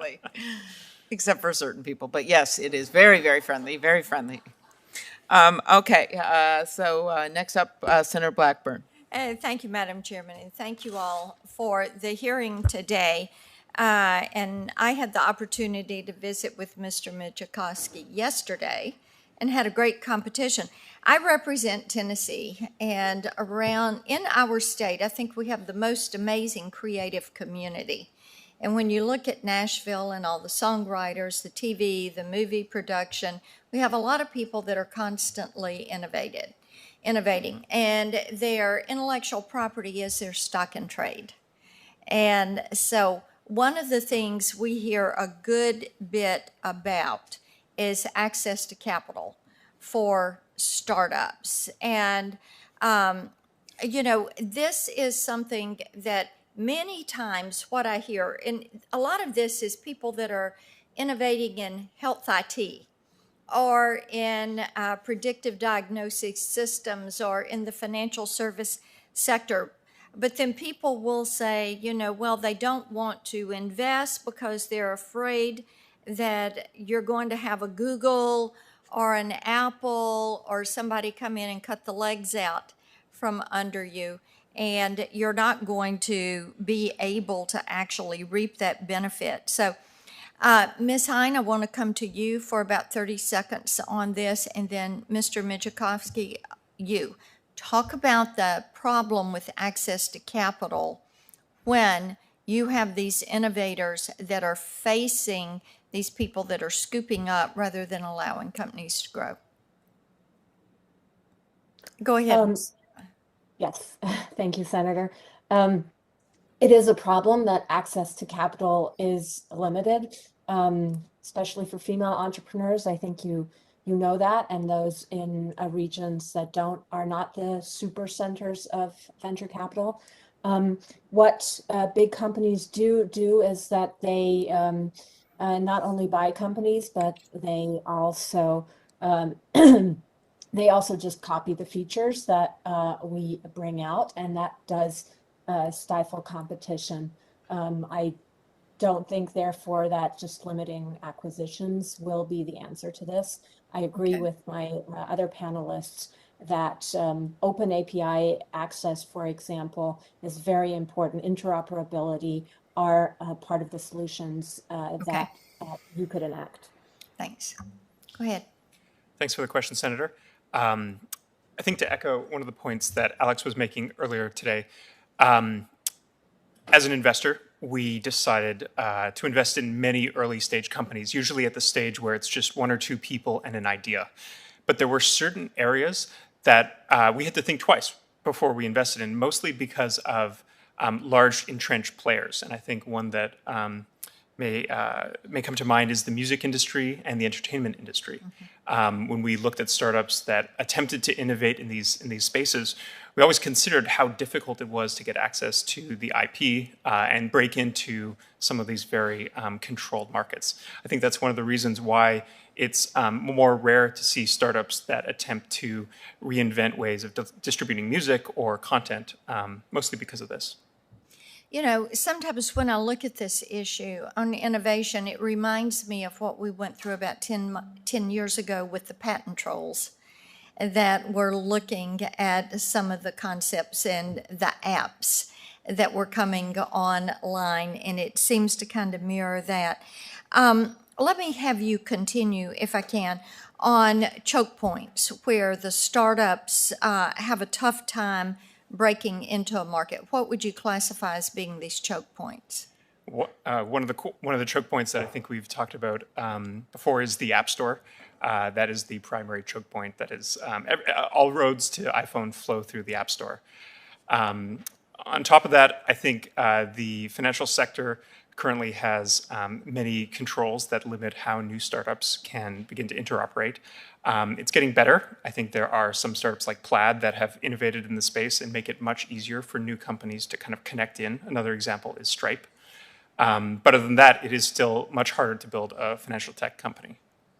Thank you. You will notice, Madam Chairman, that he gave the correct answer in talking about the App Store, and that is why we need the Open App Markets Act. Very good. Thank you very much. Nice summary. All right. Next up, Senator Cruz. Thank you, Madam Chair. Welcome to each of the witnesses. Thank you for being here. The focus of this hearing is innovation, and ensuring that our competition policies drive innovation is critical. But as Professor Alford notes, innovation is just one of the often hidden casualties in antitrust law. Like him, I support the consumer welfare standard. Too often, however, that standard has focused exclusively on price and output effects to the exclusion of things like quality and innovation. The same anti-competitive forces that can stifle technological innovation can also stifle ideas and views that the dominant players disagree with and want to root out. So as I look at it, when we think about how we protect innovation, we also need to look more broadly at how we protect people and companies who dare to think differently. I want to go down the row. Does everyone here agree that it can constitute an antitrust and competition harm when dominant players use their dominance to censor individuals who think differently or just those who disagree with them? Ms. Moss.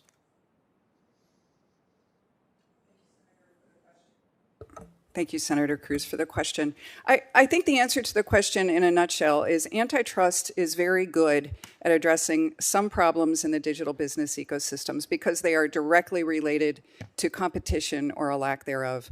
The problem we see with the digital ecosystems is they raise a number of dramatically impactful problems, social problems, political problems, economic problems. I think free speech on the platforms and censorship is one of those problems that may not be that well addressed by antitrust enforcement, but should certainly be addressed by another appropriate public policy tool. Mr. Harman. I think I generally agree with that. I think it depends on the situation and the financial interests of the platform. Mr. Mijikovsky. I think the central problem here is that there's a lack of user freedom users do not have the ability to switch platforms if they no longer agree with the platform, or if they want to try a new service. There's a lack of interoperability and data portability. I think that the American Innovation and Choice Online Act goes to great lengths to make this a much more level playing field. Thank you. Professor Alford. So, I will echo some of the previous comments. I think there's a lot of things that are happening with respect to these big tech companies, and only some of them relate to antitrust law. So, for example, issues of censorship, issues of addiction, issues of mental health and wellness, a lot of those issues don't directly relate to antitrust issues. They are very serious concerns, but it's difficult to fit those square pegs into the round hole of antitrust. But I do think that you can say that to the extent that censorship constitutes harm to the quality of the experience for the consumer, then it would be a colorable claim that you could make under the antitrust laws. I would also add that to the extent these big tech companies say that they do not discriminate against conservatives, and they can show that that's a misrepresentation, then they also could be liable under the consumer protection laws. Ms. Hine. I have to agree with most of the other panelists that antitrust is probably not the right thing to address freedom of speech and censorship. I do think, though, that critical voices and new ideas are the lifeblood of innovation, and that should not be stifled. So again, to each of you, when we tackle issues of competition and innovation, should we think broadly about what it means to innovate? That is, think beyond simply technological innovation and look more broadly at innovation that serves a clear market demand, a consumer demand. Mr. Mijikovsky talked about consumer freedom. One example of innovation to serve a market demand is Parler, which was created to serve a demand in the face of widespread censorship of conservatives. Parler was created, and then Google and Apple and Amazon all used market power to coordinate to block the competitor and drive them out of business. Ms. Moss. Thank you. I think where competition becomes very important in this particular debate, and certainly free speech is a backbone of underlying democratic principles which support a market-based system, is to encourage competition and entry by smaller, innovative rivals in spaces that are dominated by large platforms, regardless of their political inclinations or not. The mechanics are such that kicking off smaller rivals for whatever reason, limiting users' ability to switch and not be locked into a particular system, all contribute to a diminution in the number of voices that are out there in the free speech context. As Roger pointed out as well, and others have said, antitrust would have a hard time getting at that problem through methods of deterrence and how to remedy that type of issue. But certainly more competition is always better in that context. But I think, as I said earlier, we need other public policy tools to address some of these stickier issues. Mr. Harman? Yes, I think we should be thinking about innovation as removing the barriers, especially in the big tech space, removing the barriers that the dominant platforms have put in place to protect themselves, so that innovators, as they're at the very first stage, at the finance stage, at a mature stage, they are not bound by the strictures that these companies put in place. Mr. Mijikovsky? Senator Blumenthal mentioned earlier that there are not just considerations in the App Store here in the United States, but also internationally, that foreign governments have taken action in removing apps from the App Store there. I think it all comes down to the ability for people to decide for themselves which apps they would like to use. And as of right now, people do not have that freedom to choose on platforms like the iPhone. Professor Alford? Yeah, so in my prepared remarks, I discussed quality fixing in addition to price fixing.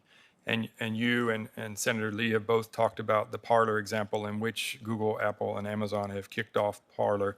And to the extent that one could show an agreement between Google, Apple, and Amazon to raise the same identical quality concerns with respect to the reasons for why they decided to kick Parler off of their platforms, I think that there could be a quality fixing argument. And as I suggested in my opening remarks, I'm surprised that there's not more subpoenas or investigations with respect to big tech companies when they are engaging in quality fixing, such as let's develop a common position, let's get on the same page about this privacy concern or this desire and effort to squelch conservative voices. To the extent there is potential evidence of quality fixing, then I think there should be investigations of that. And Ms. Hine? I think the other panelists have given you good input on that. I am not an expert on which apps to remove from the App Store or not. Okay, thank you. Very good. Thank you, Senator Cruz. I have a few additional questions here. I guess I'll go to you, Mr. Harman.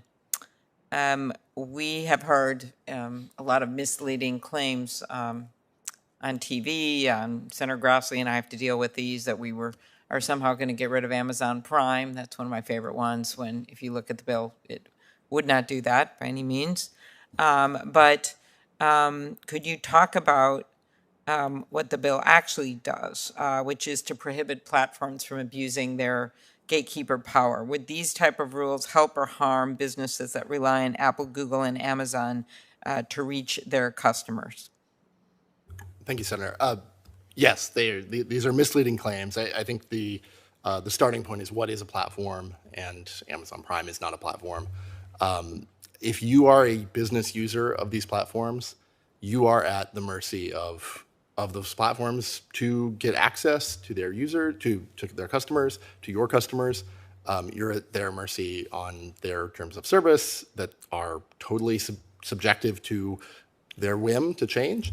And this bill gives you the ability as a business user to have a fair playing field, so that you're not going to be unfairly discriminated against because of your potential threat to their platform dominance. And would Amazon be forced to cancel Prime or free shipping because of this bill? Absolutely not. Okay. Also, numerous recent reports have suggested that Amazon creates knockoffs of third-party sellers' products and uses its algorithms to give its own brands an advantage. Part of this was reporting in Wall Street Journal, other places. How does this practice affect competition and the incentives of small businesses to create new innovative products? Yes, I think this is an example of, it's patently unfair, right? It makes all of us upset, but it's also an example of in this case, Amazon, this dominance of demonstrating to your users that if they don't fall in line, this is what can happen, right? They are at your whim. You want to sell your product, you have to do everything they do and not upset them and not be too successful, because then they might step in and remove you. Mm-hmm. Very good. I think that's how a lot of people, and sometimes I wonder if members around here, people are when you've got monopolies and they have a lot of power, you don't want to piss them off. That's the problem with the monopoly. And so I hope people take this to heart, because one of our jobs is to look out for the public interest and to look at what's really happening. And it's right in front of our eyes, whether it's what you heard from the whistleblower on Facebook, whether it is what we're hearing from companies as big as Spotify and Tile and Match.com about what's going on the app stores, or whether it is what we're hearing from small businesses and startups like Mr. Mijikovsky's, who are simply trying to compete with some really good ideas. Or it's whether what we hear from the companies themselves. I think it was Mark Zuckerberg's infamous words in an email where he said, "I'd rather buy than compete." I think that's about as clear as we can get. Professor Alford, you previously worked in the Antitrust Division of the Department of Justice. We consider that a badge of honor around here. When you were at the department, how did you handle questions around innovation when pursuing cases? So they would always, typically in the merger context, they would always be part of the analysis. They would be part of the questions that would be arise. There would be requests on document production related to issues concerning innovation. And to the extent that there was a potential risk to innovation as part of the merger, then they would address that appropriately. And so in some cases, it meant, as I suggested in my written testimony, it meant that there had to be a divestiture of certain assets to maintain R&D or to maintain intellectual property. In some cases, the harm to innovation led to a decision to block the merger altogether. And as I mentioned, the example of that would be Visa's attempted acquisition of Plaid. So I think in the context of conduct cases, I think I did not see specific cases during my time there where harm to innovation was part of the specific conduct cases because, Why do you think that is? Because the horizontal merger guidelines explicitly reference innovation, including considerations of whether merger is, quote, likely to diminish innovation competition. Well, I think there's a variety of answers to that. I think there's a tendency at the enforcement agencies to focus on price and output. There's not a sufficient attention on issues related to quality or harm to innovation. And there's a reluctance in some cases to bring innovative litigation that has a less likelihood of success. So there is, I guess, error cost analysis, you could say, where I'd rather be safe and not bring a case unless I have a high degree of confidence. And so I think there's a movement afoot, a bipartisan movement afoot, to bring more cases and recognize that that as long as the case is plausible under the existing antitrust laws, it's better to be slightly more aggressive than conservative with respect to bringing litigation. But I think that's a relatively recent development. Right. When I was there, the overwhelming majority of the time, the concern was Europe is focusing on these companies. Where is America? Where is the United States? Yeah. Right. And it wasn't until, as you know, the very, very end of the Trump administration and now with the Biden administration that we're really, I think, focusing on these issues. Well, and I've appreciated that it's gone between, two very different administrations with different leaders in the agencies. But I think it shows, and some of the more successful antitrust suits have been like that. They have been crossed political party lines. And one of the things that I talked about at length, and he was helpful on, as your former boss, Mika Delrahim, was about the resources for the agency. And do you think the agencies need more resources? Yes, I love Section 15 of your bill where you're proposing, $300 million extra for the Department of Justice and something even greater than that for the Federal Trade Commission. I don't think anyone in the DOJ or the FTC will be opposed to that. Yeah, well, there's two things going on. One is the bill that Senator Grassley and I passed through this committee, and it's now over in the House, actually. It got through the U.S. Senate to change the merger fee standards, which was supported by this committee, and it's over $100 million long-term. Go ahead, Mr. Well, I was going to say that of all of the antitrust bills that have been proposed in the House and in the Senate, I think the merger filing fees and the reforms with respect to that, and as well as the Venue Act that you also have co-sponsored. Senator Lee is the lead on. Yes. Exactly. That Senator Lee is the lead on. Exactly. Okay. And then the other thing is we also have additional funding. Well, there's the budget, but also in the bill we're considering right now in the Build Back Better bill. So I was going to ask you, Ms. Moss, just about pharma here at the end, because we've been focused on tech. As you know, many of my bills are actually more generic, not to use a pharma little play on words, but they are not just about tech. They're about changing the standards in some limited cases, but important big cases, as well as looking at all industries, because I think the tech is unique in that we've done nothing since it started in our federal law. We've done nothing on federal privacy. We've done nothing on updating many of our laws when it comes to tech because they've said, leave us alone, and everyone said, okay, and now look where we are. But I do want you to give you that opportunity because there's been a lot of support on this committee, including with many Republicans on taking on some of the pharmaceutical issues. We just recently passed 2 or 3 bills out of this committee related to patents and the like.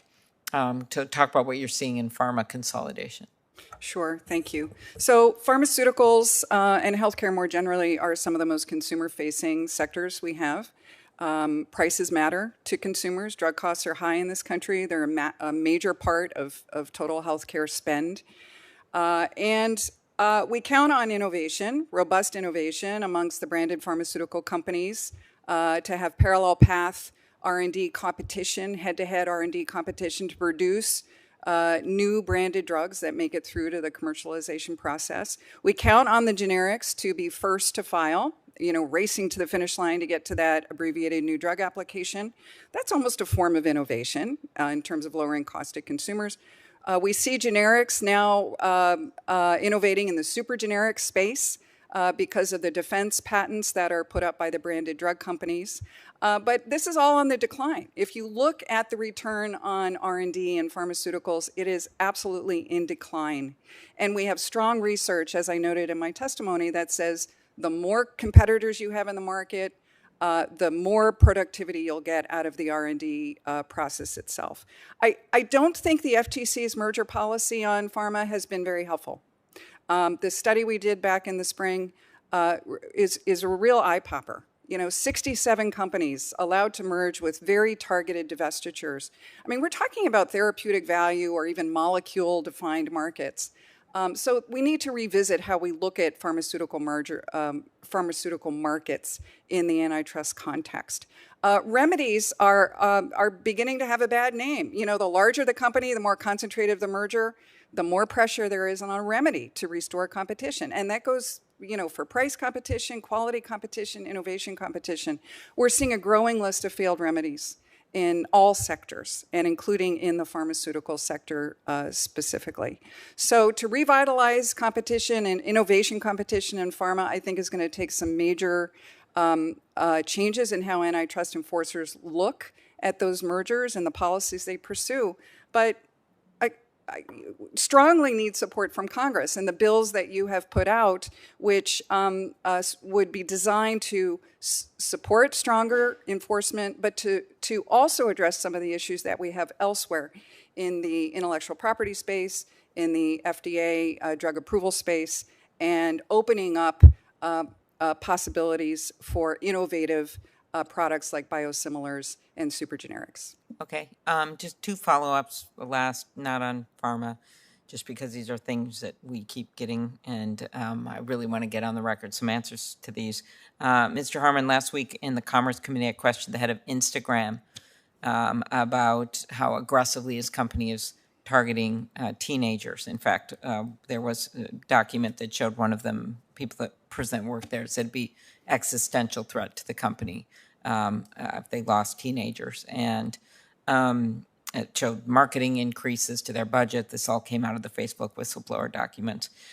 Is it possible that Instagram might have developed better features to promote user privacy, safety, and security if it had not been bought by Facebook, now Meta?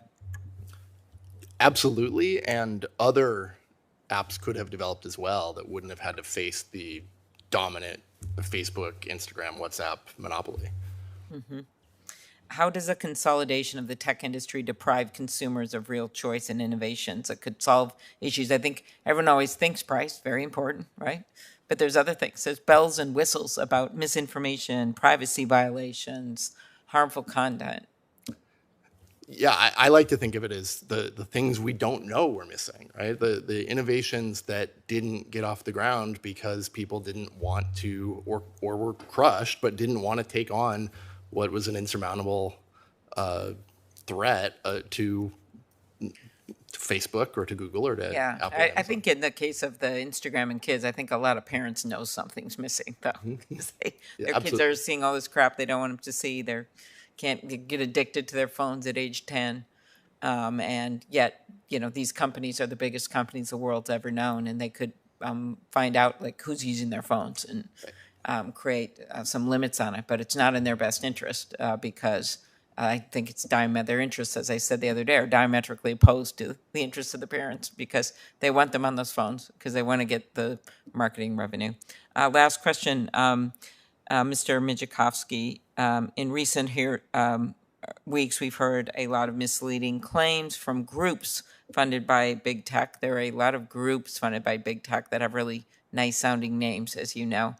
One claim I've heard is that this bill would force Apple to allow unsafe apps on consumer devices. We don't believe that's true because of the standards in the bill.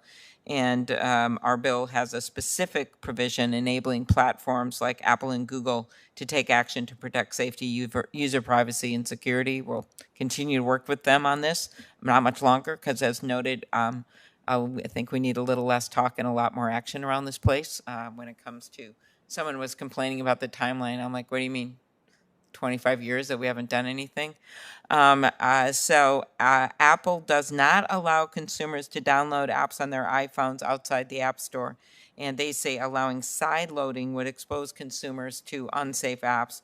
As you know, Google does allow other apps on there. In your knowledge as an entrepreneur and engineer, can Apple allow users to sideload apps on their iPhones and still protect their privacy and security?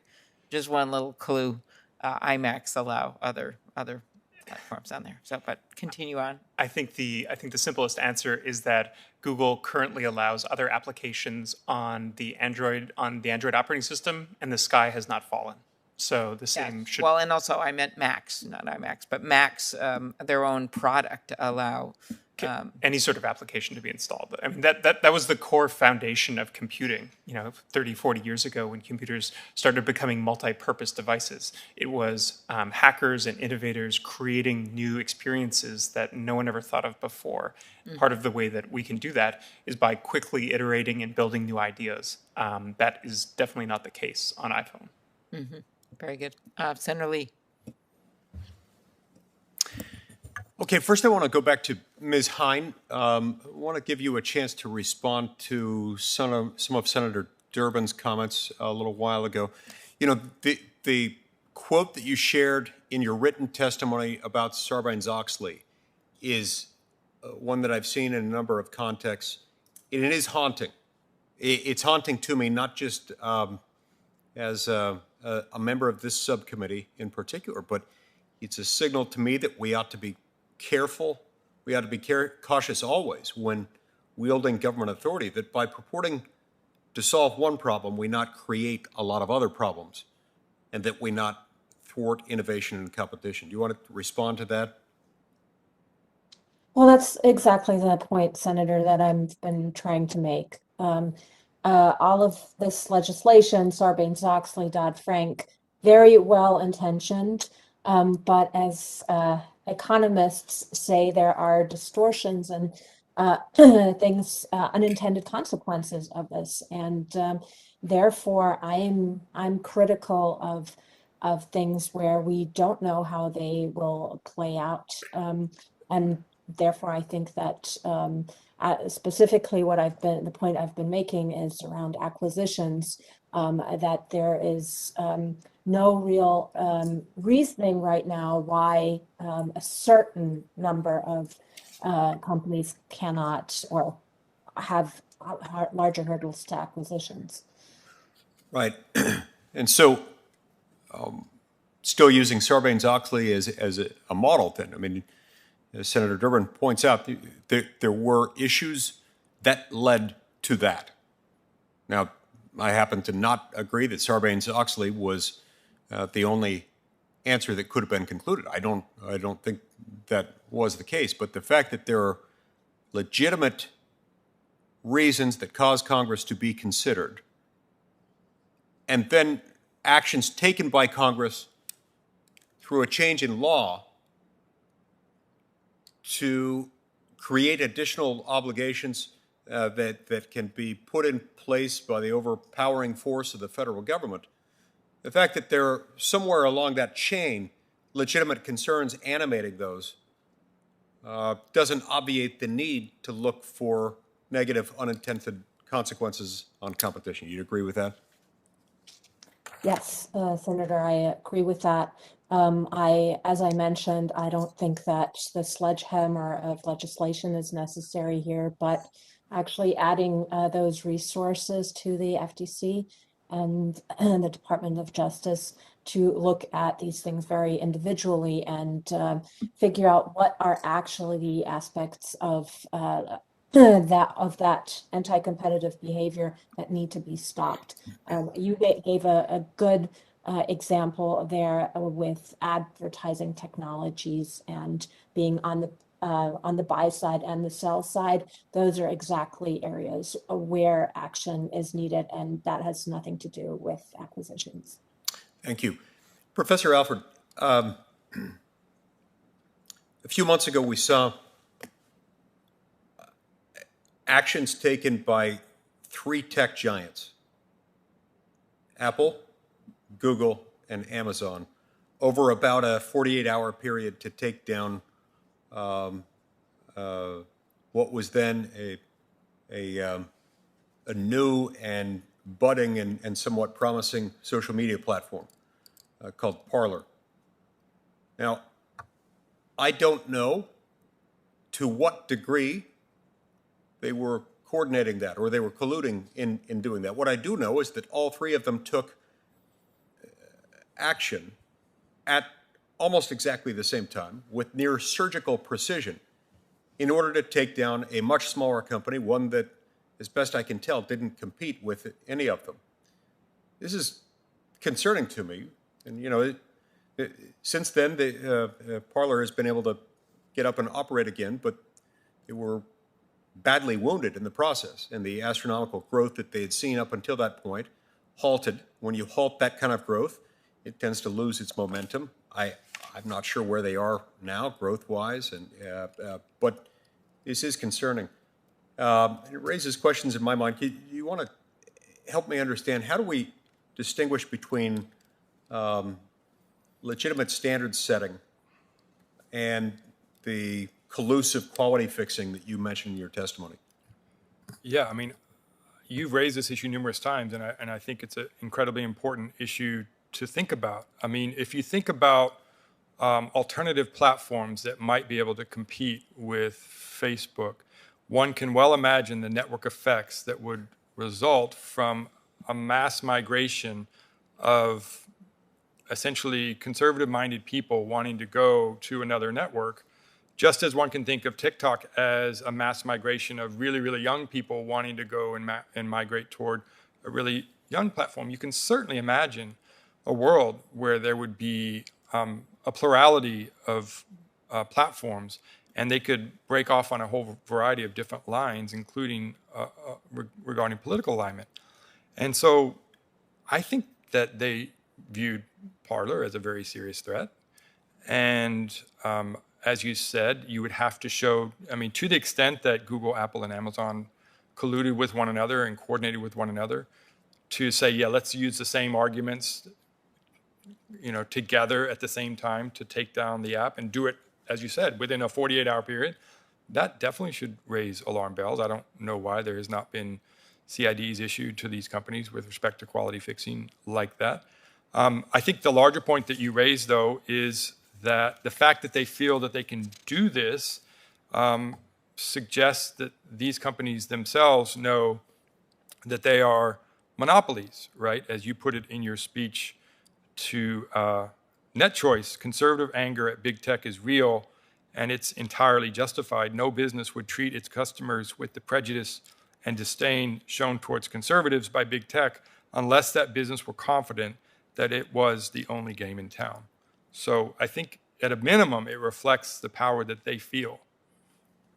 So while not independently a violation of antitrust laws, perhaps, it certainly is not the kind of activity. In other words, if you aim your audience, insofar as you're talking about a marketplace consisting of Americans, of the American people,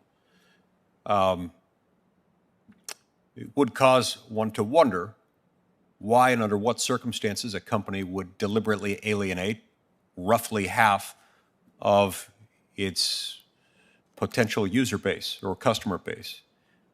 Exactly. That in turn suggests perhaps a need for another look. Exactly. Dr. Moss, we talked a little bit earlier, and you've spoken with some of my colleagues about the pharmaceutical industry. I think this is an interesting one. It's an interesting angle from which to view competition, because you have such a highly regulated industry, one in which you can't do anything without, not just that without being regulated once you produce something, but long before you get into the production pipeline, you have to go through a million steps, costing an enormous amount of money in order to get there.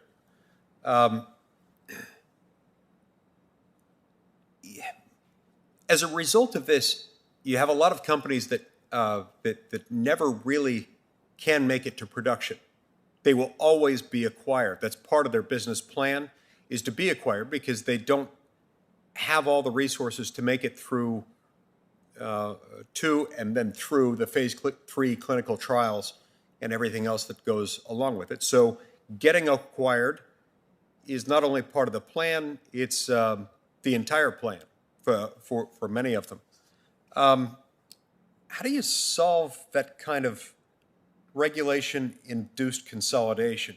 Or, I mean, is it first something that we ought to worry about? Is it something we should try to solve? If so, how would we go about doing that? Thank you, Senator Lee. So R&D is a risky process, for sure. I think in pharmaceuticals, the chances of actually realizing a fully commercialized drug that has made it through clinical trials and into the hands of physicians and other healthcare providers is probably one of the highest risks that has been experienced. I think the crux of the issue with innovation competition and its decline in pharmaceuticals lies directly with consolidation in the branded drug companies, but also in the generic space. And this gets back to the elimination of parallel path pipelines, racing to be the first to file, entry by generics into the super generic spaces, et cetera. And what we see, or at least what some good economic analysis shows us, is that this level of consolidation has created sort of a bulge in the development end of the pipeline, where you have very, very few companies, fewer and fewer companies, actually shepherding along that final leg in the process to get the drug into the commercial zone. And that's where the FDA comes in, right? And the application processes and that sort of thing. So more competition to smooth out that bulge in that development part of the pipeline would be really, really important. As far as the startup model or the kind of the nurturing the smaller, riskier businesses, I don't have good answers for that, unfortunately. The one thing we've learned in the digital tech space is that VC-backed startup model is very, very much part of the growth of the big tech ecosystems. And I agree with you, Senator, that it's also part of the growth in the pharmaceutical space. So these companies have actually fostered the development of a pipeline of new talent in the form of startups. And those startups are often, as I said, backed by venture capital. However, that very model, the existence of that very model, and the desire to be acquired as opposed to grow into a fully fledged rival, like Senator Klobuchar was just saying, that in itself is a distortion of competition, because those companies are going to be innovating differently if they want to be acquired versus if they want to go it on their own and stay independent as standalone rivals and challenge the incumbency, the incumbents with significant market power. I don't know what you do with that model from a public policy perspective, but I don't think good policy is protecting that model because the digital tech companies say, well, these are the people we want to buy, this is how we grow, and then the small startups want to be acquired and are thus directing their R&D in areas that are designed to maximize their purchase price. That's why I think we need strong antitrust enforcement and stronger standards for acquisitions of potential rivals, which are included in the Calera bill, as well as other protections. Right.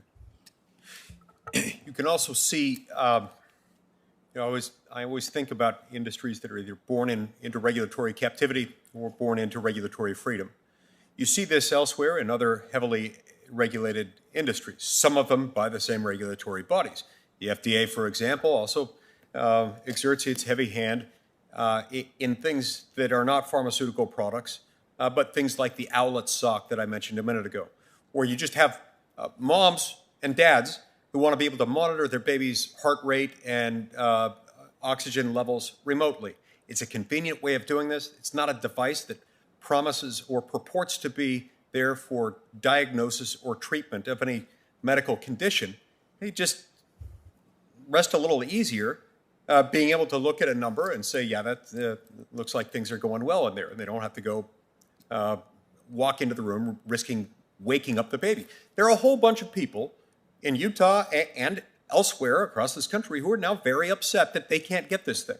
Word spreads. My daughter-in-law, Claire, was recently at a friend's baby shower, and a lot of the moms there were complaining about the fact that you can't find an outlet. They were scrambling about where to find one on the secondary market or, to buy one used. And all this because a busybody regulatory agency decided that it had to get involved. And as a result of this, people aren't going to enter in and compete. I worry about what that says for so many other industries. And I think the FDA has had a nice long run, but it's been given way, way too much control over our entire economy. I think they need to remember that they're not elected to anything. They don't have power to make new laws, and they're acting as if they were the masters of the universe. I think it harms competition. I assume you wouldn't disagree with me that the regulatory power of the FDA and other agencies for that matter extends far beyond the pharmaceutical industry and into other areas where it could have all sorts of consequences that are not only unintended, but very unpleasant.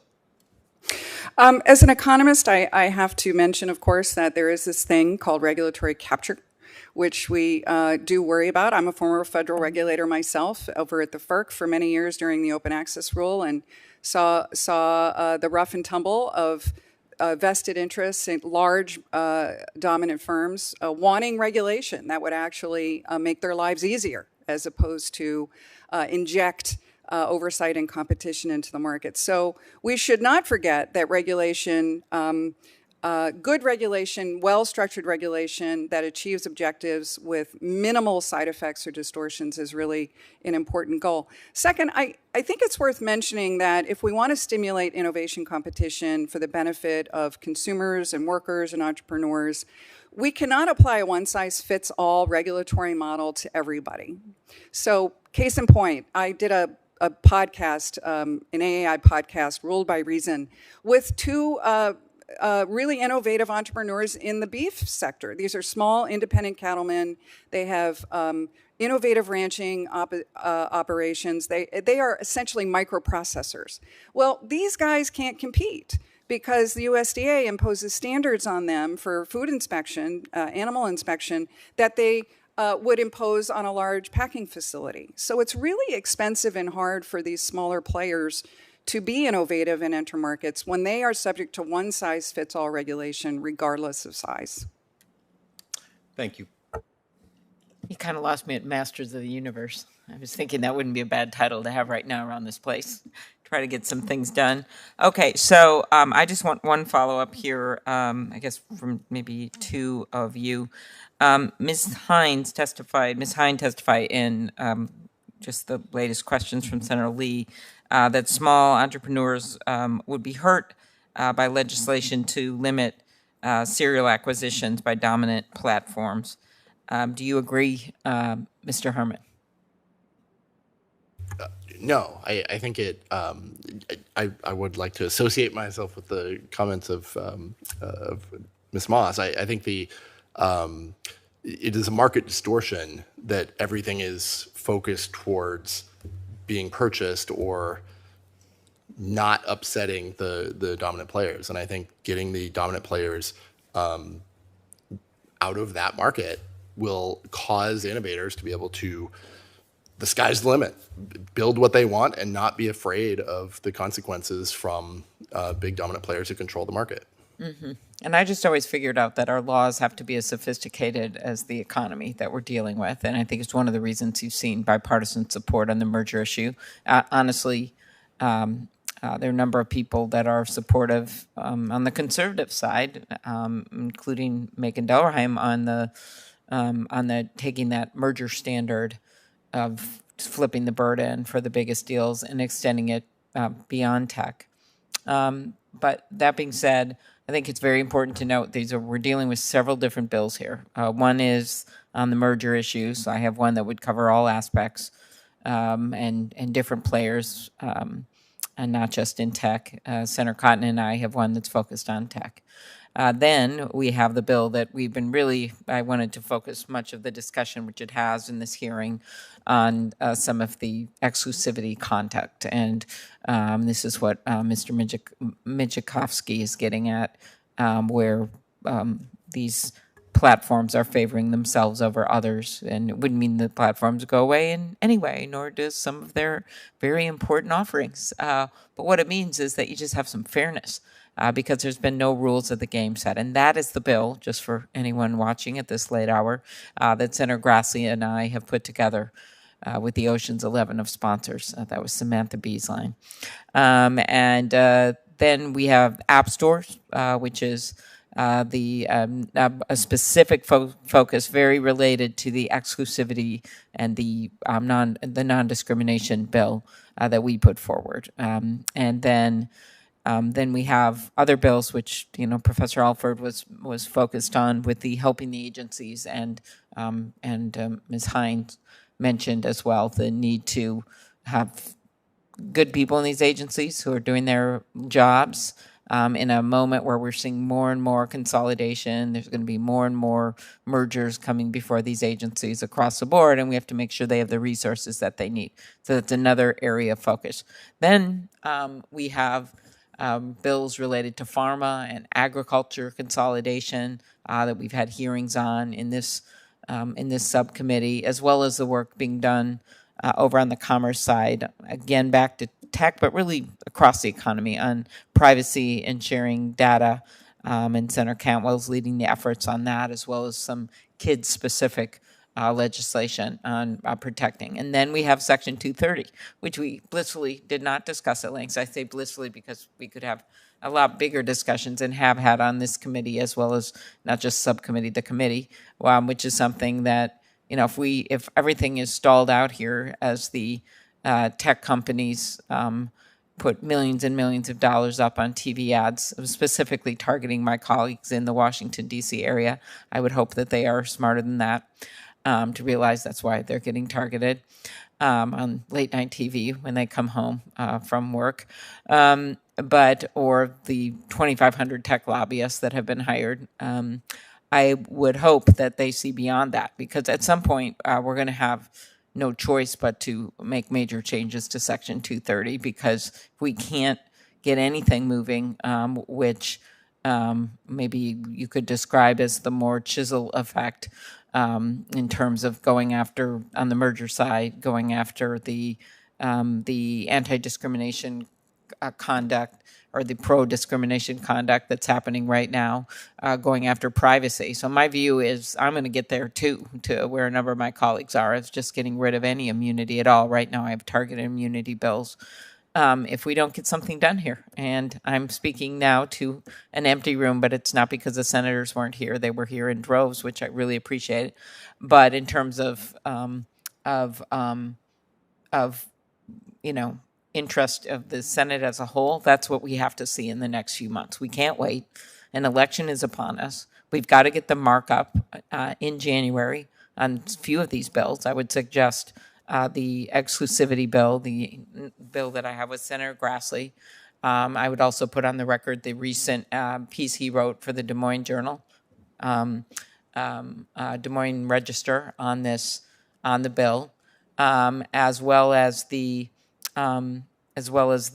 number of these other pieces of legislation. We just have to stop talking about them. I don't want to have any more hearings with CEOs and throwing popcorn at them.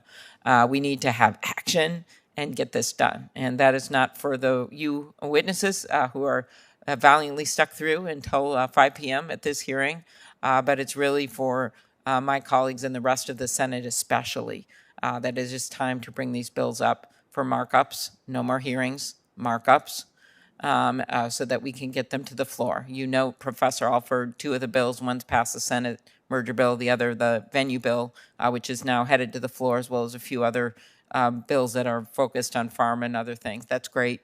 But we have to get some of these tech bills to the floor so we can get the floor time to actually pass them. So that is my goal. Less talk, more action. With that, the hearing record will be held open for more talk for another week, I believe. And with that, the hearing is adjourned. I want to thank Senator Lee and all the senators that participated and been incredibly active on this issue. That part of it has been heartwarming, actually, because we are up against a lot. We have 2 lawyers on our staff that do antitrust. They're sitting behind me. They're a mighty group. It's kind of a Saving Private Ryan situation with Avery and Mark. And the tech companies have 2,500 lobbyists and probably 10,000 lawyers. But I believe in the movie Saving Private Ryan. I believe a small but mighty force can win. And that's what we are doing. That's what we're up against. But we've got the momentum on our side because we've got the people of this country on our side. Thank you. Hearing's adjourned.